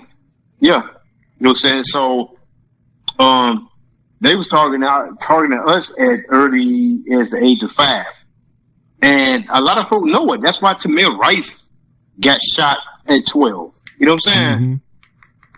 They've been targeting us, and it don't matter what age we are. And, as long as I can only imagine what they were supposed to be. You know what I'm saying? Yeah. That algorithm shit is real. Like, they use people's past to predict their futures. I'm like, man. Yeah. How the fuck you gonna kill this motherfucker? Oh, they're gonna grow up to be a great leader. We gotta kill him. How the fuck would you know? Yeah. Yep. Like, because it's what the cards say. It's what all our data says. Fuck your data. These are people's lives. Right. Like, your data means zilch. We turn around, and after I think Biden had 5 failed presidential attempts. You know what I'm saying? We fucked around and gave him the doggone White House, and he turned around and said, "Fuck us. I'm gonna pass an Asian hate bill." That is some of the dumbest shit I've ever seen. Asian hate. I'm sorry, my people are still getting shot in the street, so I'm not too concerned about your so-called hate. Yeah. You're mad because a few Asian people got shot. Yeah. They just so happened to be Asian, and the cop was racist towards Asians? Yep. Okay. What about the ones racist towards us, who are still racist towards us? I don't see nothing in the news about Asians getting beat and shot up at all. I haven't seen any of that. Bro. They don't care simply because guess what? We were created, right? We were created to digest all of America's failure. That includes racism. You know what I'm saying? That's our role. You know what I'm saying? we are like we the doggone sponge, right? You know what I'm saying? If we soak up all this bullshit, nobody else has to come in contact with it. You know what I'm saying? That's how America has us. That's their intent for us. We supposed to suck all this shit up, all the bullshit up, the poverty, all America's failures are supposed to, like, just like when we walk, you know what I'm saying? When we walk, we just clean up all the tracks of the failures of America that's on the ground. It's like when you track mud, it's a complete reverse. We walk and we take up the mud, and our feet get bigger and bigger with mud from America's dirt. Mm-hmm. And who come behind us are the motherfuckers from other countries. You know who stomp on us because while our feet are getting dirty, our feet get so heavy, we become part of the clay itself, and then we get walked over by these other people. That's another way to say it. That's another, and we, excuse me, and we having these conversations all the time. You know what I'm saying? Me and you, me and other people. I be on Clubhouse a lot, and a lot of folk from out of the country can't stand us. They call us xenophobic and all this other shit, you know what I'm saying? Because now we recognize how they come in and they started behaving like they part of the house of the oppressors towards us. When we built this shit, you know what I'm saying? And we started fighting for equality, right? That opened the door for other people to come in, right? Outside of the Europeans, because you already know the Europeans, they was been coming in under the Homestead Act, right? I talk about it almost every other day. Yeah, and that's how racism lasted in this country, right? Because if you really did a lot of studying, you would like find out that racism in America only has it ain't got 500 years, it got 200 years. A lot of folk would say 500 years because that goes along with the white European glory story. It's only been like 200 years. You know what I'm saying? You had free men, free black people, and you had black people who were enslaved. You know what I'm saying? I ain't gonna get into the whole thing. A lot of them people though weren't from Africa. You know what I'm saying? A lot of them was already here, but that's something we could talk about all day. I got this 68-year-old working at Food Line, right? He don't know a whole lot of reality. I mean, he firmly believes in a dude in the sky. Okay, whatever. But there's this dude from Africa, and we were talking about, and then there's this 20-year-old kid, and the group of us were talking about where black people come from. They think the majority of black people come from Africa. I said, no, I'm not African. I told the kid, you're not African. You think you're African because your skin's dark as fuck. Okay, bro, no, you're not African because of that. Not at all. I asked him, I said, do you have any lineage that you know of? He says, no, I actually have an Irish grandmother. I said, no, brother, you're not African. So, I'm telling the African dude, like, bro, yo people, we can go over there right now. We can call one of them. Let's call anybody from your family, dude, and ask them if they like black people. They don't like us. Yeah, true. And here's the thing. Here's the point that the 68-year-old was trying to make. All right. He said, well, there's no way in fuck that we all came from over there. Because there was a whole flood. Remember that? There was a flood and Noah, the boat and all of that. Okay. That flood killed a lot of people. I don't think it was the whole planet, but it was still a lot of people. It did kill a lot of people. And it was surely exaggerated throughout history. It surely wasn't the entire planet. But I found out that a lot of cultural historical references for a lot of different cultural shit references the floods. It may not make it biblical or whatever, you know what I'm saying? But that story of the flood is like, it's real big and it's real it's multinational. Yeah, and I would say that's why I would say it was exaggerated to an extent. Maybe there was probably a tsunami in a big region, but an entire, if it was the entire planet, I don't know if you've ever seen that movie Waterworld. That's what the planet would look like, and it would have never recovered. So, that being said, this 68-year-old's point, and I make the point that he's 68 years old because it's not like every older motherfucker knows a lot. You know what I'm saying? Some know nothing but lies. And because of their age, they're not willing to turn that around. But he said, okay, so after that flood, even if there were people from a bunch of black people over here from Africa, they'd be gone. Even if there were other lineages connected to people today, it'd be bullshit because they'd be gone. We'd all only be connected back to a certain period in time, and that would be after said flood. Could not be before. None of our ancestors are fucking mermaids or whatever the fuck. These people believe in a lie. And it's not that I think mermaids weren't real either. Like, I'm sure there was some kind of creature that looked and resembled like a human in the water with a fin. I'm sure. But the magical this and that and the sirens and I don't know about all that. So it just sounds like a bunch of man-made tampering throughout history. You know, the sirens leading the pirates to their death. I'm like, sounds like some bullshit to me.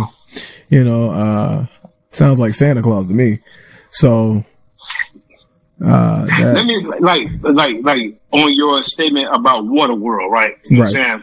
All right, so one thing that was like fake about Waterworld is if there was a flood that engulfed the earth, it would subside, right? You know what I'm saying? We already know it. Like, you know what I'm saying? We know that there's a lot of shit that was on land that's underwater, and a lot of shit that's underwater that's not exposed as land. You know what I'm saying? So that's pretty much what ended up happening. You know what I'm saying? Now, some cultures call it what? The deluge. DLUGE. You know what I'm saying? Mm-hmm. So it was a J. It's one of them, you know what I'm saying? But we gotta like think about that, you know what I'm saying? Now, we already know that Christianity, the Christian text ain't the Christian text. The meaning of a severe flood is a deluge. Yeah. Okay, so yeah, the deluge is a severe flood. Yeah, so basically, seeing how, you know what I'm saying, it's called the Great Flood in biblical text, but it's called the deluge, and I think in Sumerian text, Indian text, and a lot of other different texts, you know what I'm saying, we could like deduce the truth that it did happen. Seeing how they still finding shit underwater, you know what I'm saying? Like, the earth do a, like, you know what I'm saying? And this is the whole thing that I want folks to, like, understand. Ain't no entity doing this shit. The earth does shit on its own because the earth is a living entity by itself, right? And the ocean is an entire world on its own. Exactly. You know what I'm saying? Hey, you got, like, underwater hot springs and all this other shit. You know what I'm saying? So, it's like, ain't no man in the doggone sky doing this shit. The earth is doing this shit by itself. The earth knows what it needs to get rid of. Like all these doggone concrete, asphalt roads and all this shit. Eventually the earth is gonna act because the earth don't want this shit here to begin with. No. So the earth is gonna react and the earth is finally gonna say, fuck this shit. You know what I'm saying? Chicago, Los Angeles, New York, bye. You know what I'm saying? The earth is trying to figure out how the fuck we even, like, what did you, what, why, what was the point? Well, Gaia is angry. Humanity does what it wants to do. You know what I'm saying? And at first it was about survival, and it eventually became about decadence. You know what I'm saying? So as soon as it became about decadence, humanity lost its is understanding that we only doing this so we can further our bloodlines and our offspring have places to grow. You know what I'm saying? Now it's about something totally different. It's fucking crazy, man. It don't make no sense. Yeah, they're talking about generational wealth, and it's something that didn't exist until we created monetary status, which is complete and utter horse shit for anybody who doesn't really know what that is. Well, generation wealth is... Oh, no. I meant monetary status. Oh, monetary status ain't shit, man. Because money is fiat. Exactly. Pat, go into monetary status form because we got another 5 minutes. Okay.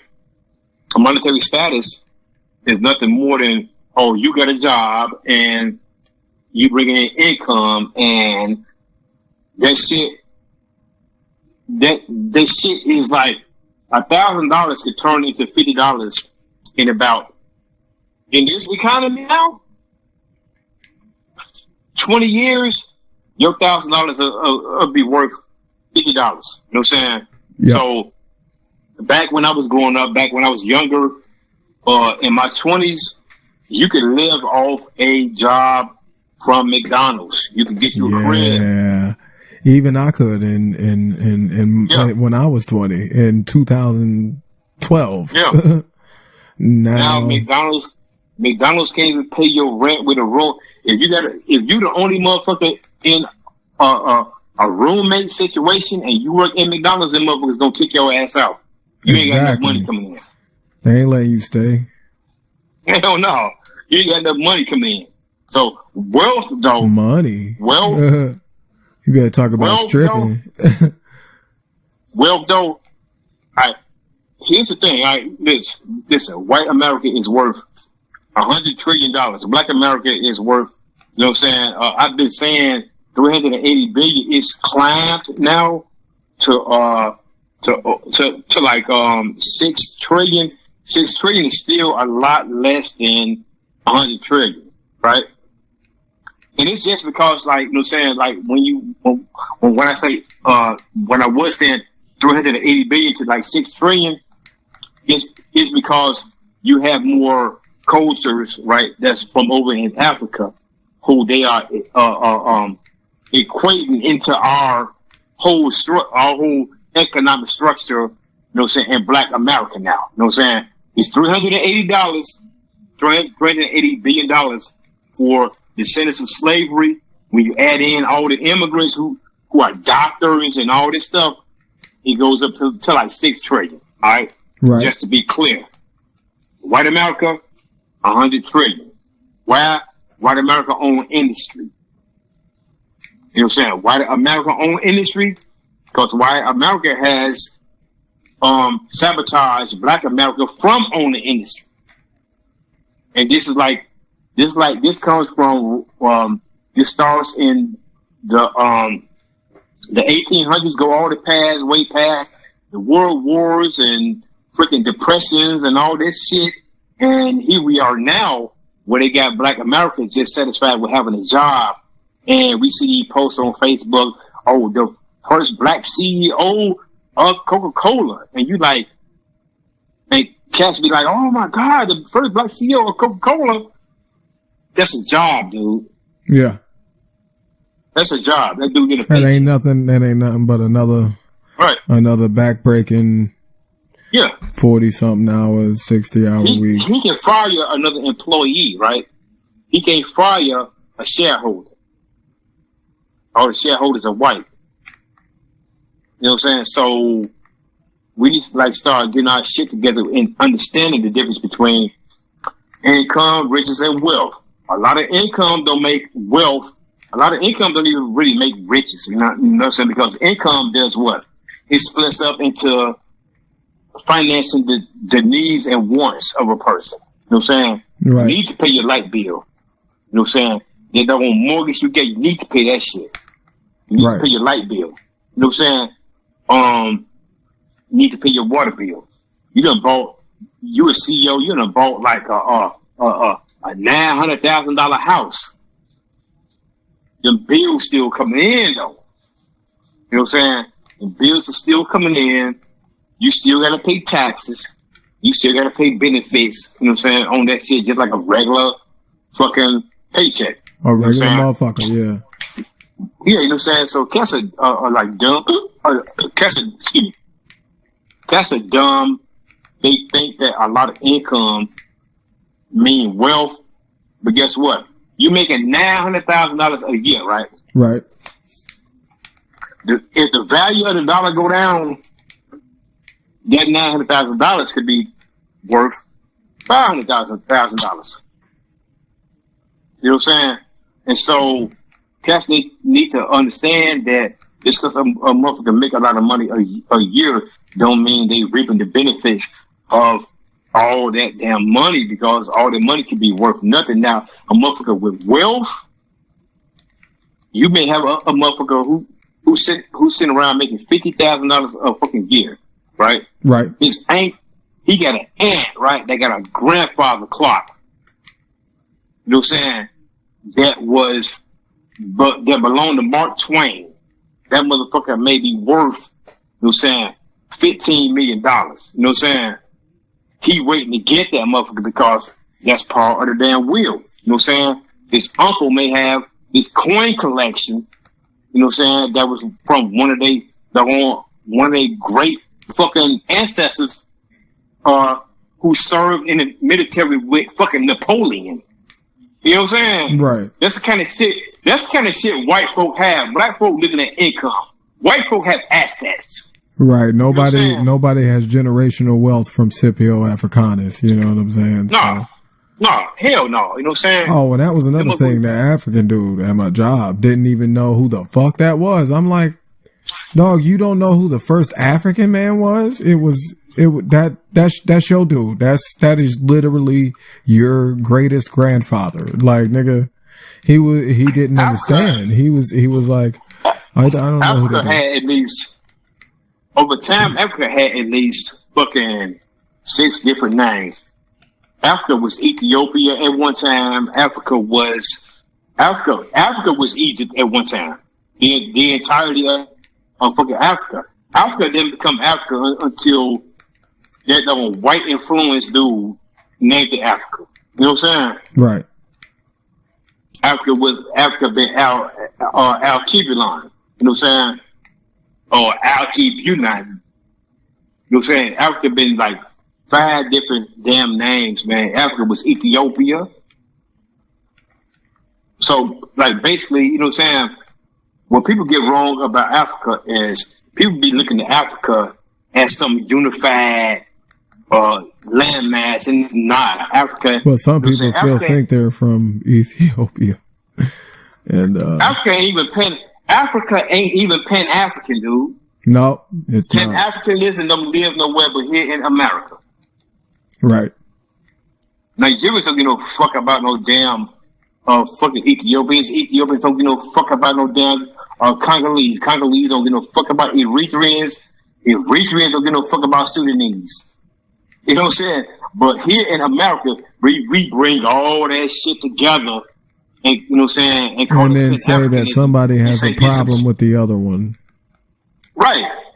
We bring all this shit together, bro, and say, well, this some shit we gotta strive for this damn unity. You know what I'm saying? But when they come over here, you find that they don't necessarily like us over here. As a matter of fact, I've heard tell that when they get ready to come over here, the advocates who they work with to come here tell them don't fuck with they call us African Americans, although we know we not. You know what I'm saying? They basically tell them the African Americans, they don't.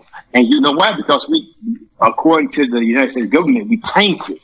They can't come over here and fuck with us the way that we feel they should, because you know what I'm saying, it's not part of how the immigration structure is set up. You don't come over here and fuck with the help.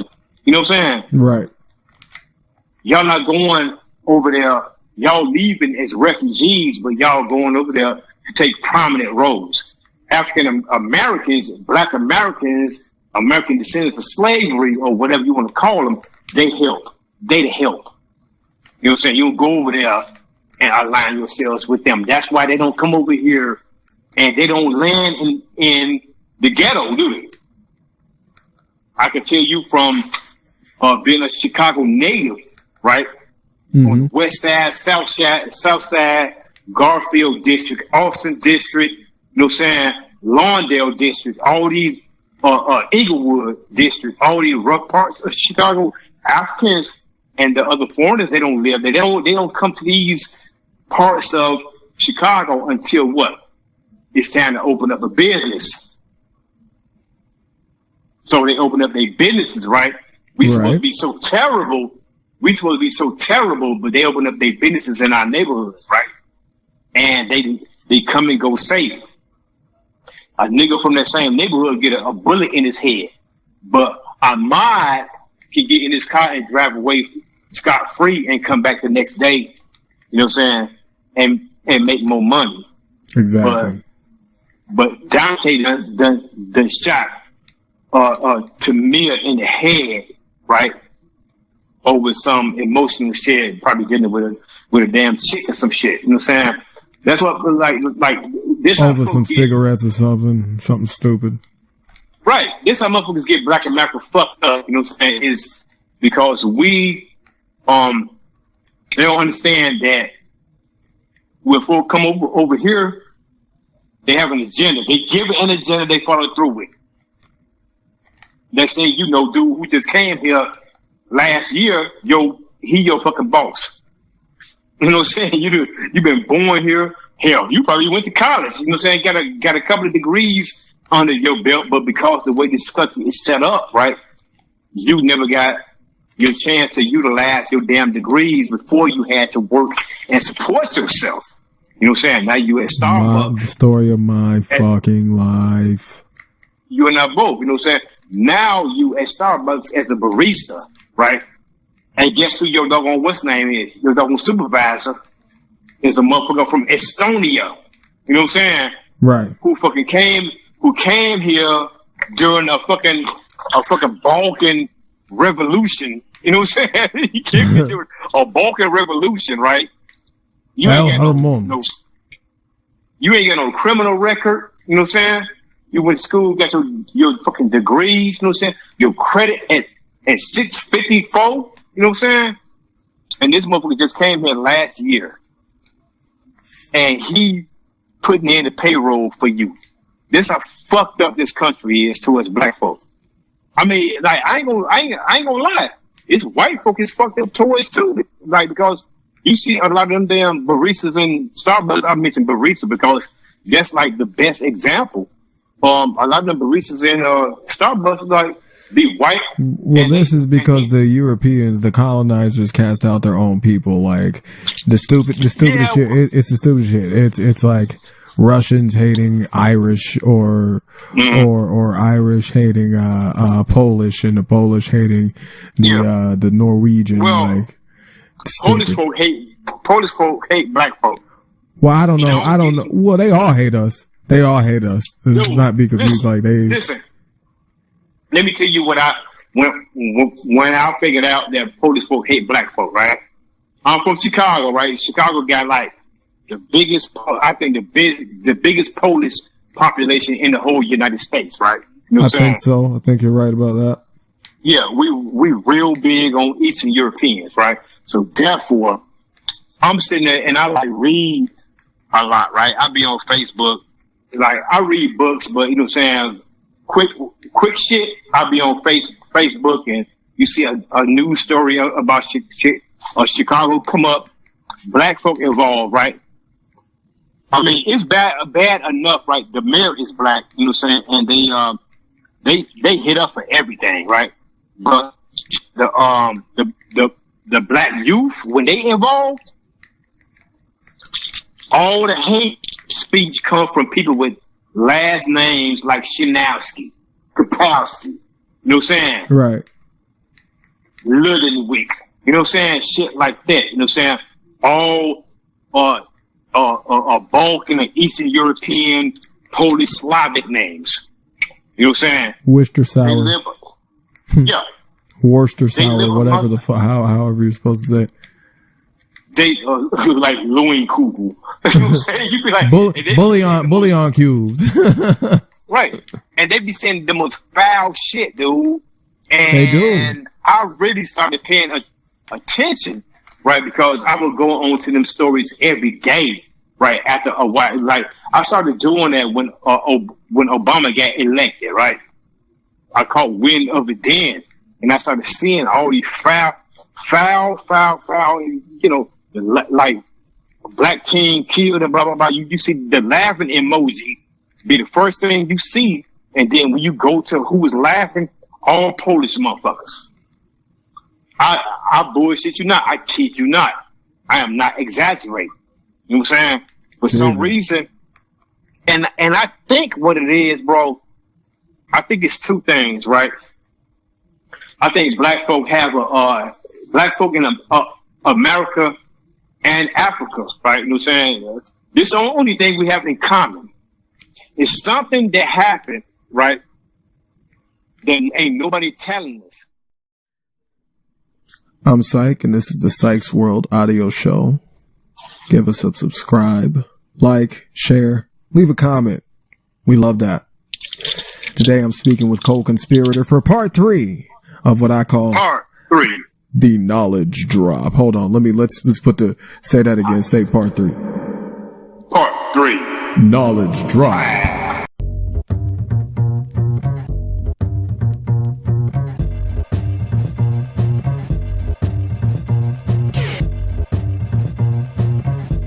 Give me the juice. Give me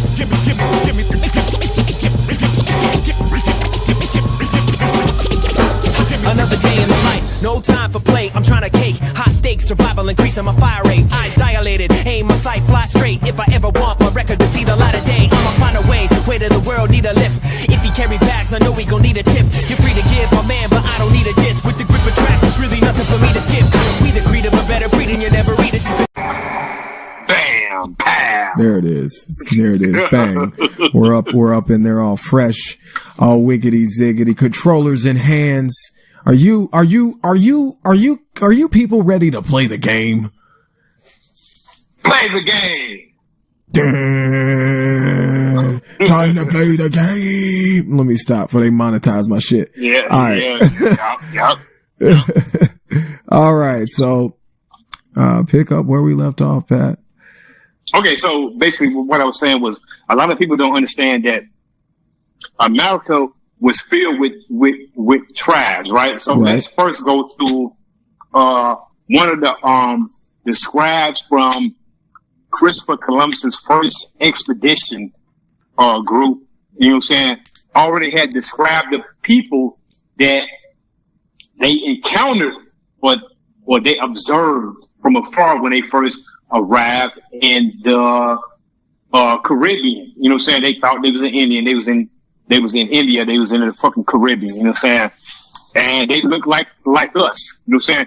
They never said that they had they was looked like a Negro and had silky hair, you know what I'm saying? That would have been a variation of, you know what I'm saying, of a Negro in Africa or blah blah blah. You know what I'm saying? They basically said that the people who they encounter over here, right, you know what I'm saying, was like it to the African. You know what I'm saying?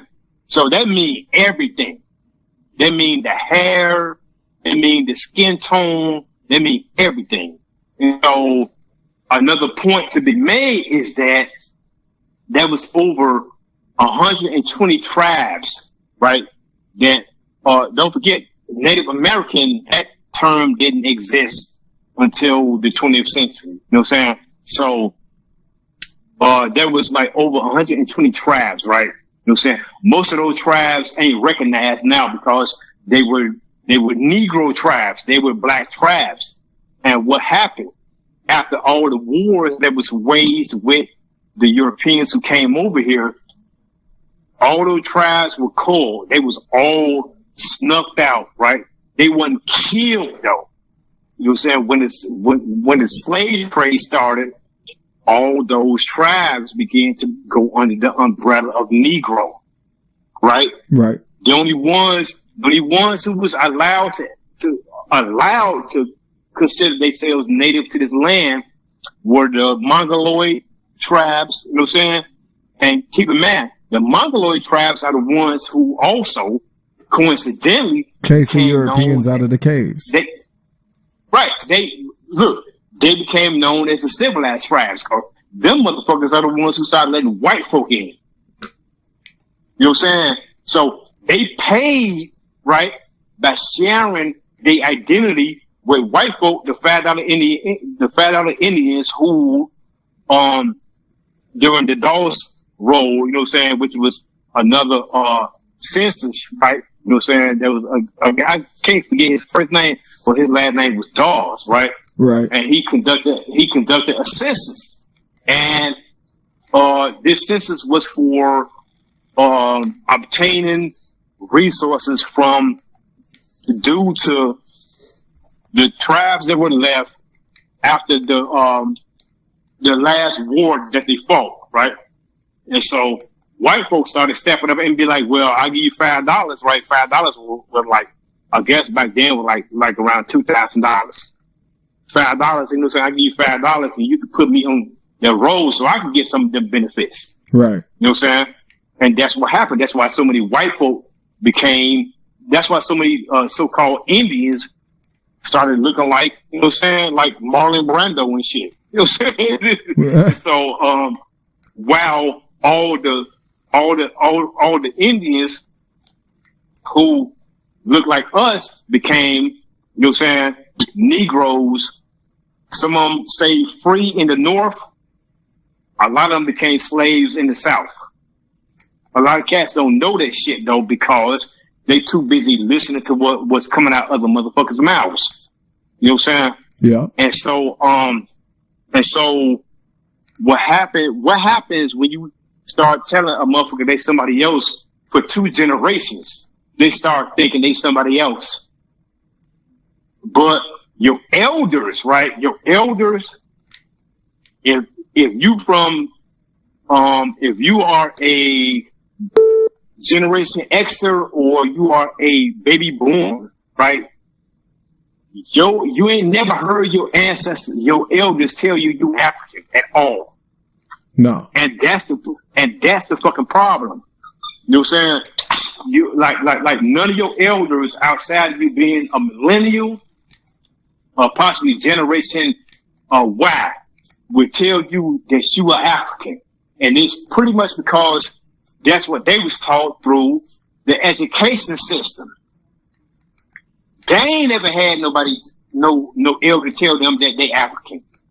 You know what I'm saying? So we are busting open all these little pinatas. You know what I'm saying? And all this candy is popping out. You know what I'm saying? And we still allowing, you know what I'm saying, motherfuckers to like come and dictate, you know what I'm saying, how we learn this shit. Because, you know what I'm saying, if my elders tell me, you know what I'm saying, don't tell, like, because I'm Creole, you know what I'm saying, my mother was fucking Creole, you know what I'm saying? All right, so ain't no African there. Right. So basically, I'm a Moorish descendant. There's no African there. Right. Like, when I went to school though, right? Oh, you African. All y'all came from Africa, you know what I'm saying? And motherfuckers didn't know shit about slavery in my generation until Roots came out. Wow. That one movie with that mini series with LeVar Burton and Candace Kunta Kinte. Yeah. Nobody never talked about that, and motherfuckers like constantly. That shit fucked me up as a child. That was. Yeah.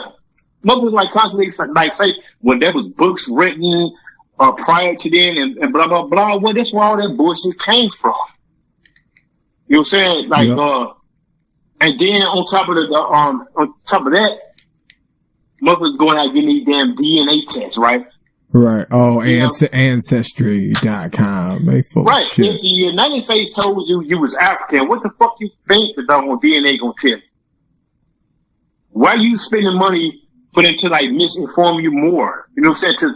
Like it's confirmation bias for the government. You spending money to hear what you were already told. Right. You know what I'm saying? And a lot of cats don't want to be told that they something else. They embrace that, like, you know what I'm saying? Like my own buddy, right? My buddy in Missouri, right? He was told that he was Kenyan and 2 other African nations, right? And then, look, now get this. Right, so he was always told that he 3% Scottish, you know what I'm saying? Which, honestly, dude, the Scottish were black. The Irish were black, too. You know what I'm saying? So, but they don't want you to understand that, right? You know what I'm saying? They just basically. I tried to explain that to this African dude at work, and he wouldn't hear that. He said, "No, you Irish, you not black." No. He doesn't think I'm black because my mother is white. I said, man, I had to keep the G with him on that tip. I said, bro, you want me to be honest with you? Women are fucking, yeah, they matter and should be worshipped to a degree, but bro, they incubators.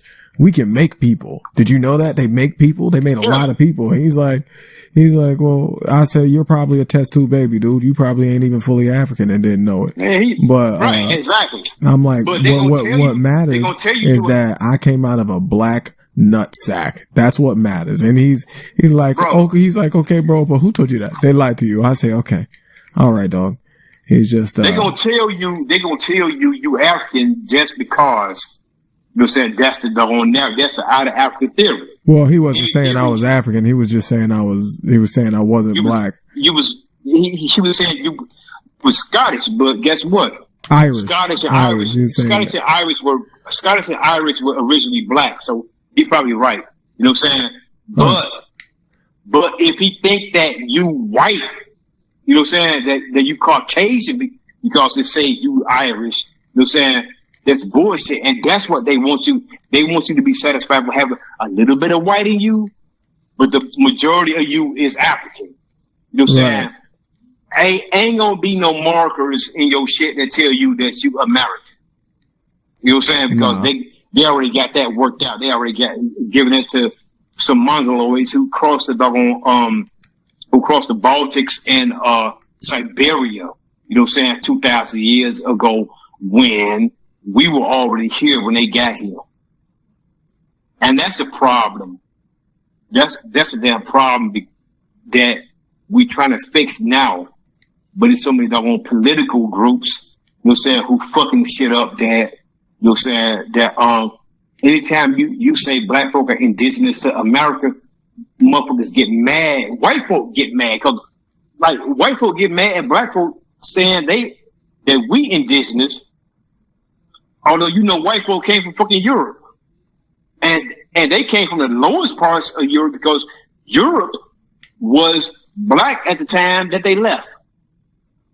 This shit, like, dude, this shit is fucking deep, dude. This shit is very, very fucking deep. And cats don't want to talk about it because cats, either one, don't have enough knowledge. 2, they fucking with, you know what I'm saying, they fucking with white folk fully to begin with, and they don't want to offend their white friends. They don't want to offend their Native American friends. They don't want to offend their Hispanic friends who claiming to be native of this country now. You know what I'm saying? Because if you didn't notice, a lot of Latinos are claiming that they native now. And that started happening. That started happening because we started claiming that we indigenous to this land. But we got more proof than they got. Well, you see, it's always somebody else trying to take our struggle and spin it for their narrative. Yeah, man. We this shit finna get real creepy, man. Hey, look, I'm gonna let you go here, bro. I got some things to do, and I'm gonna catch up with you later, and I'm gonna clue you in on a couple of other things. All right. All right. Thank you for speaking with us today, Conspirator. Thank you so much for having me, brother. I appreciate it. Absolutely. I'm Psych. This has been the Psychs World Audio Show. Thank you for listening. Give us a subscribe, a like, and a share, and leave a comment. We like that. It's the North Cat, baby. I'm a boss. Carolina barbecue sauce with the slaw. I'm the safe, the cellar, and the vault. I'm the best, the effect, and the cause. I'm the law. It's the North Cat, baby. I'm a boss.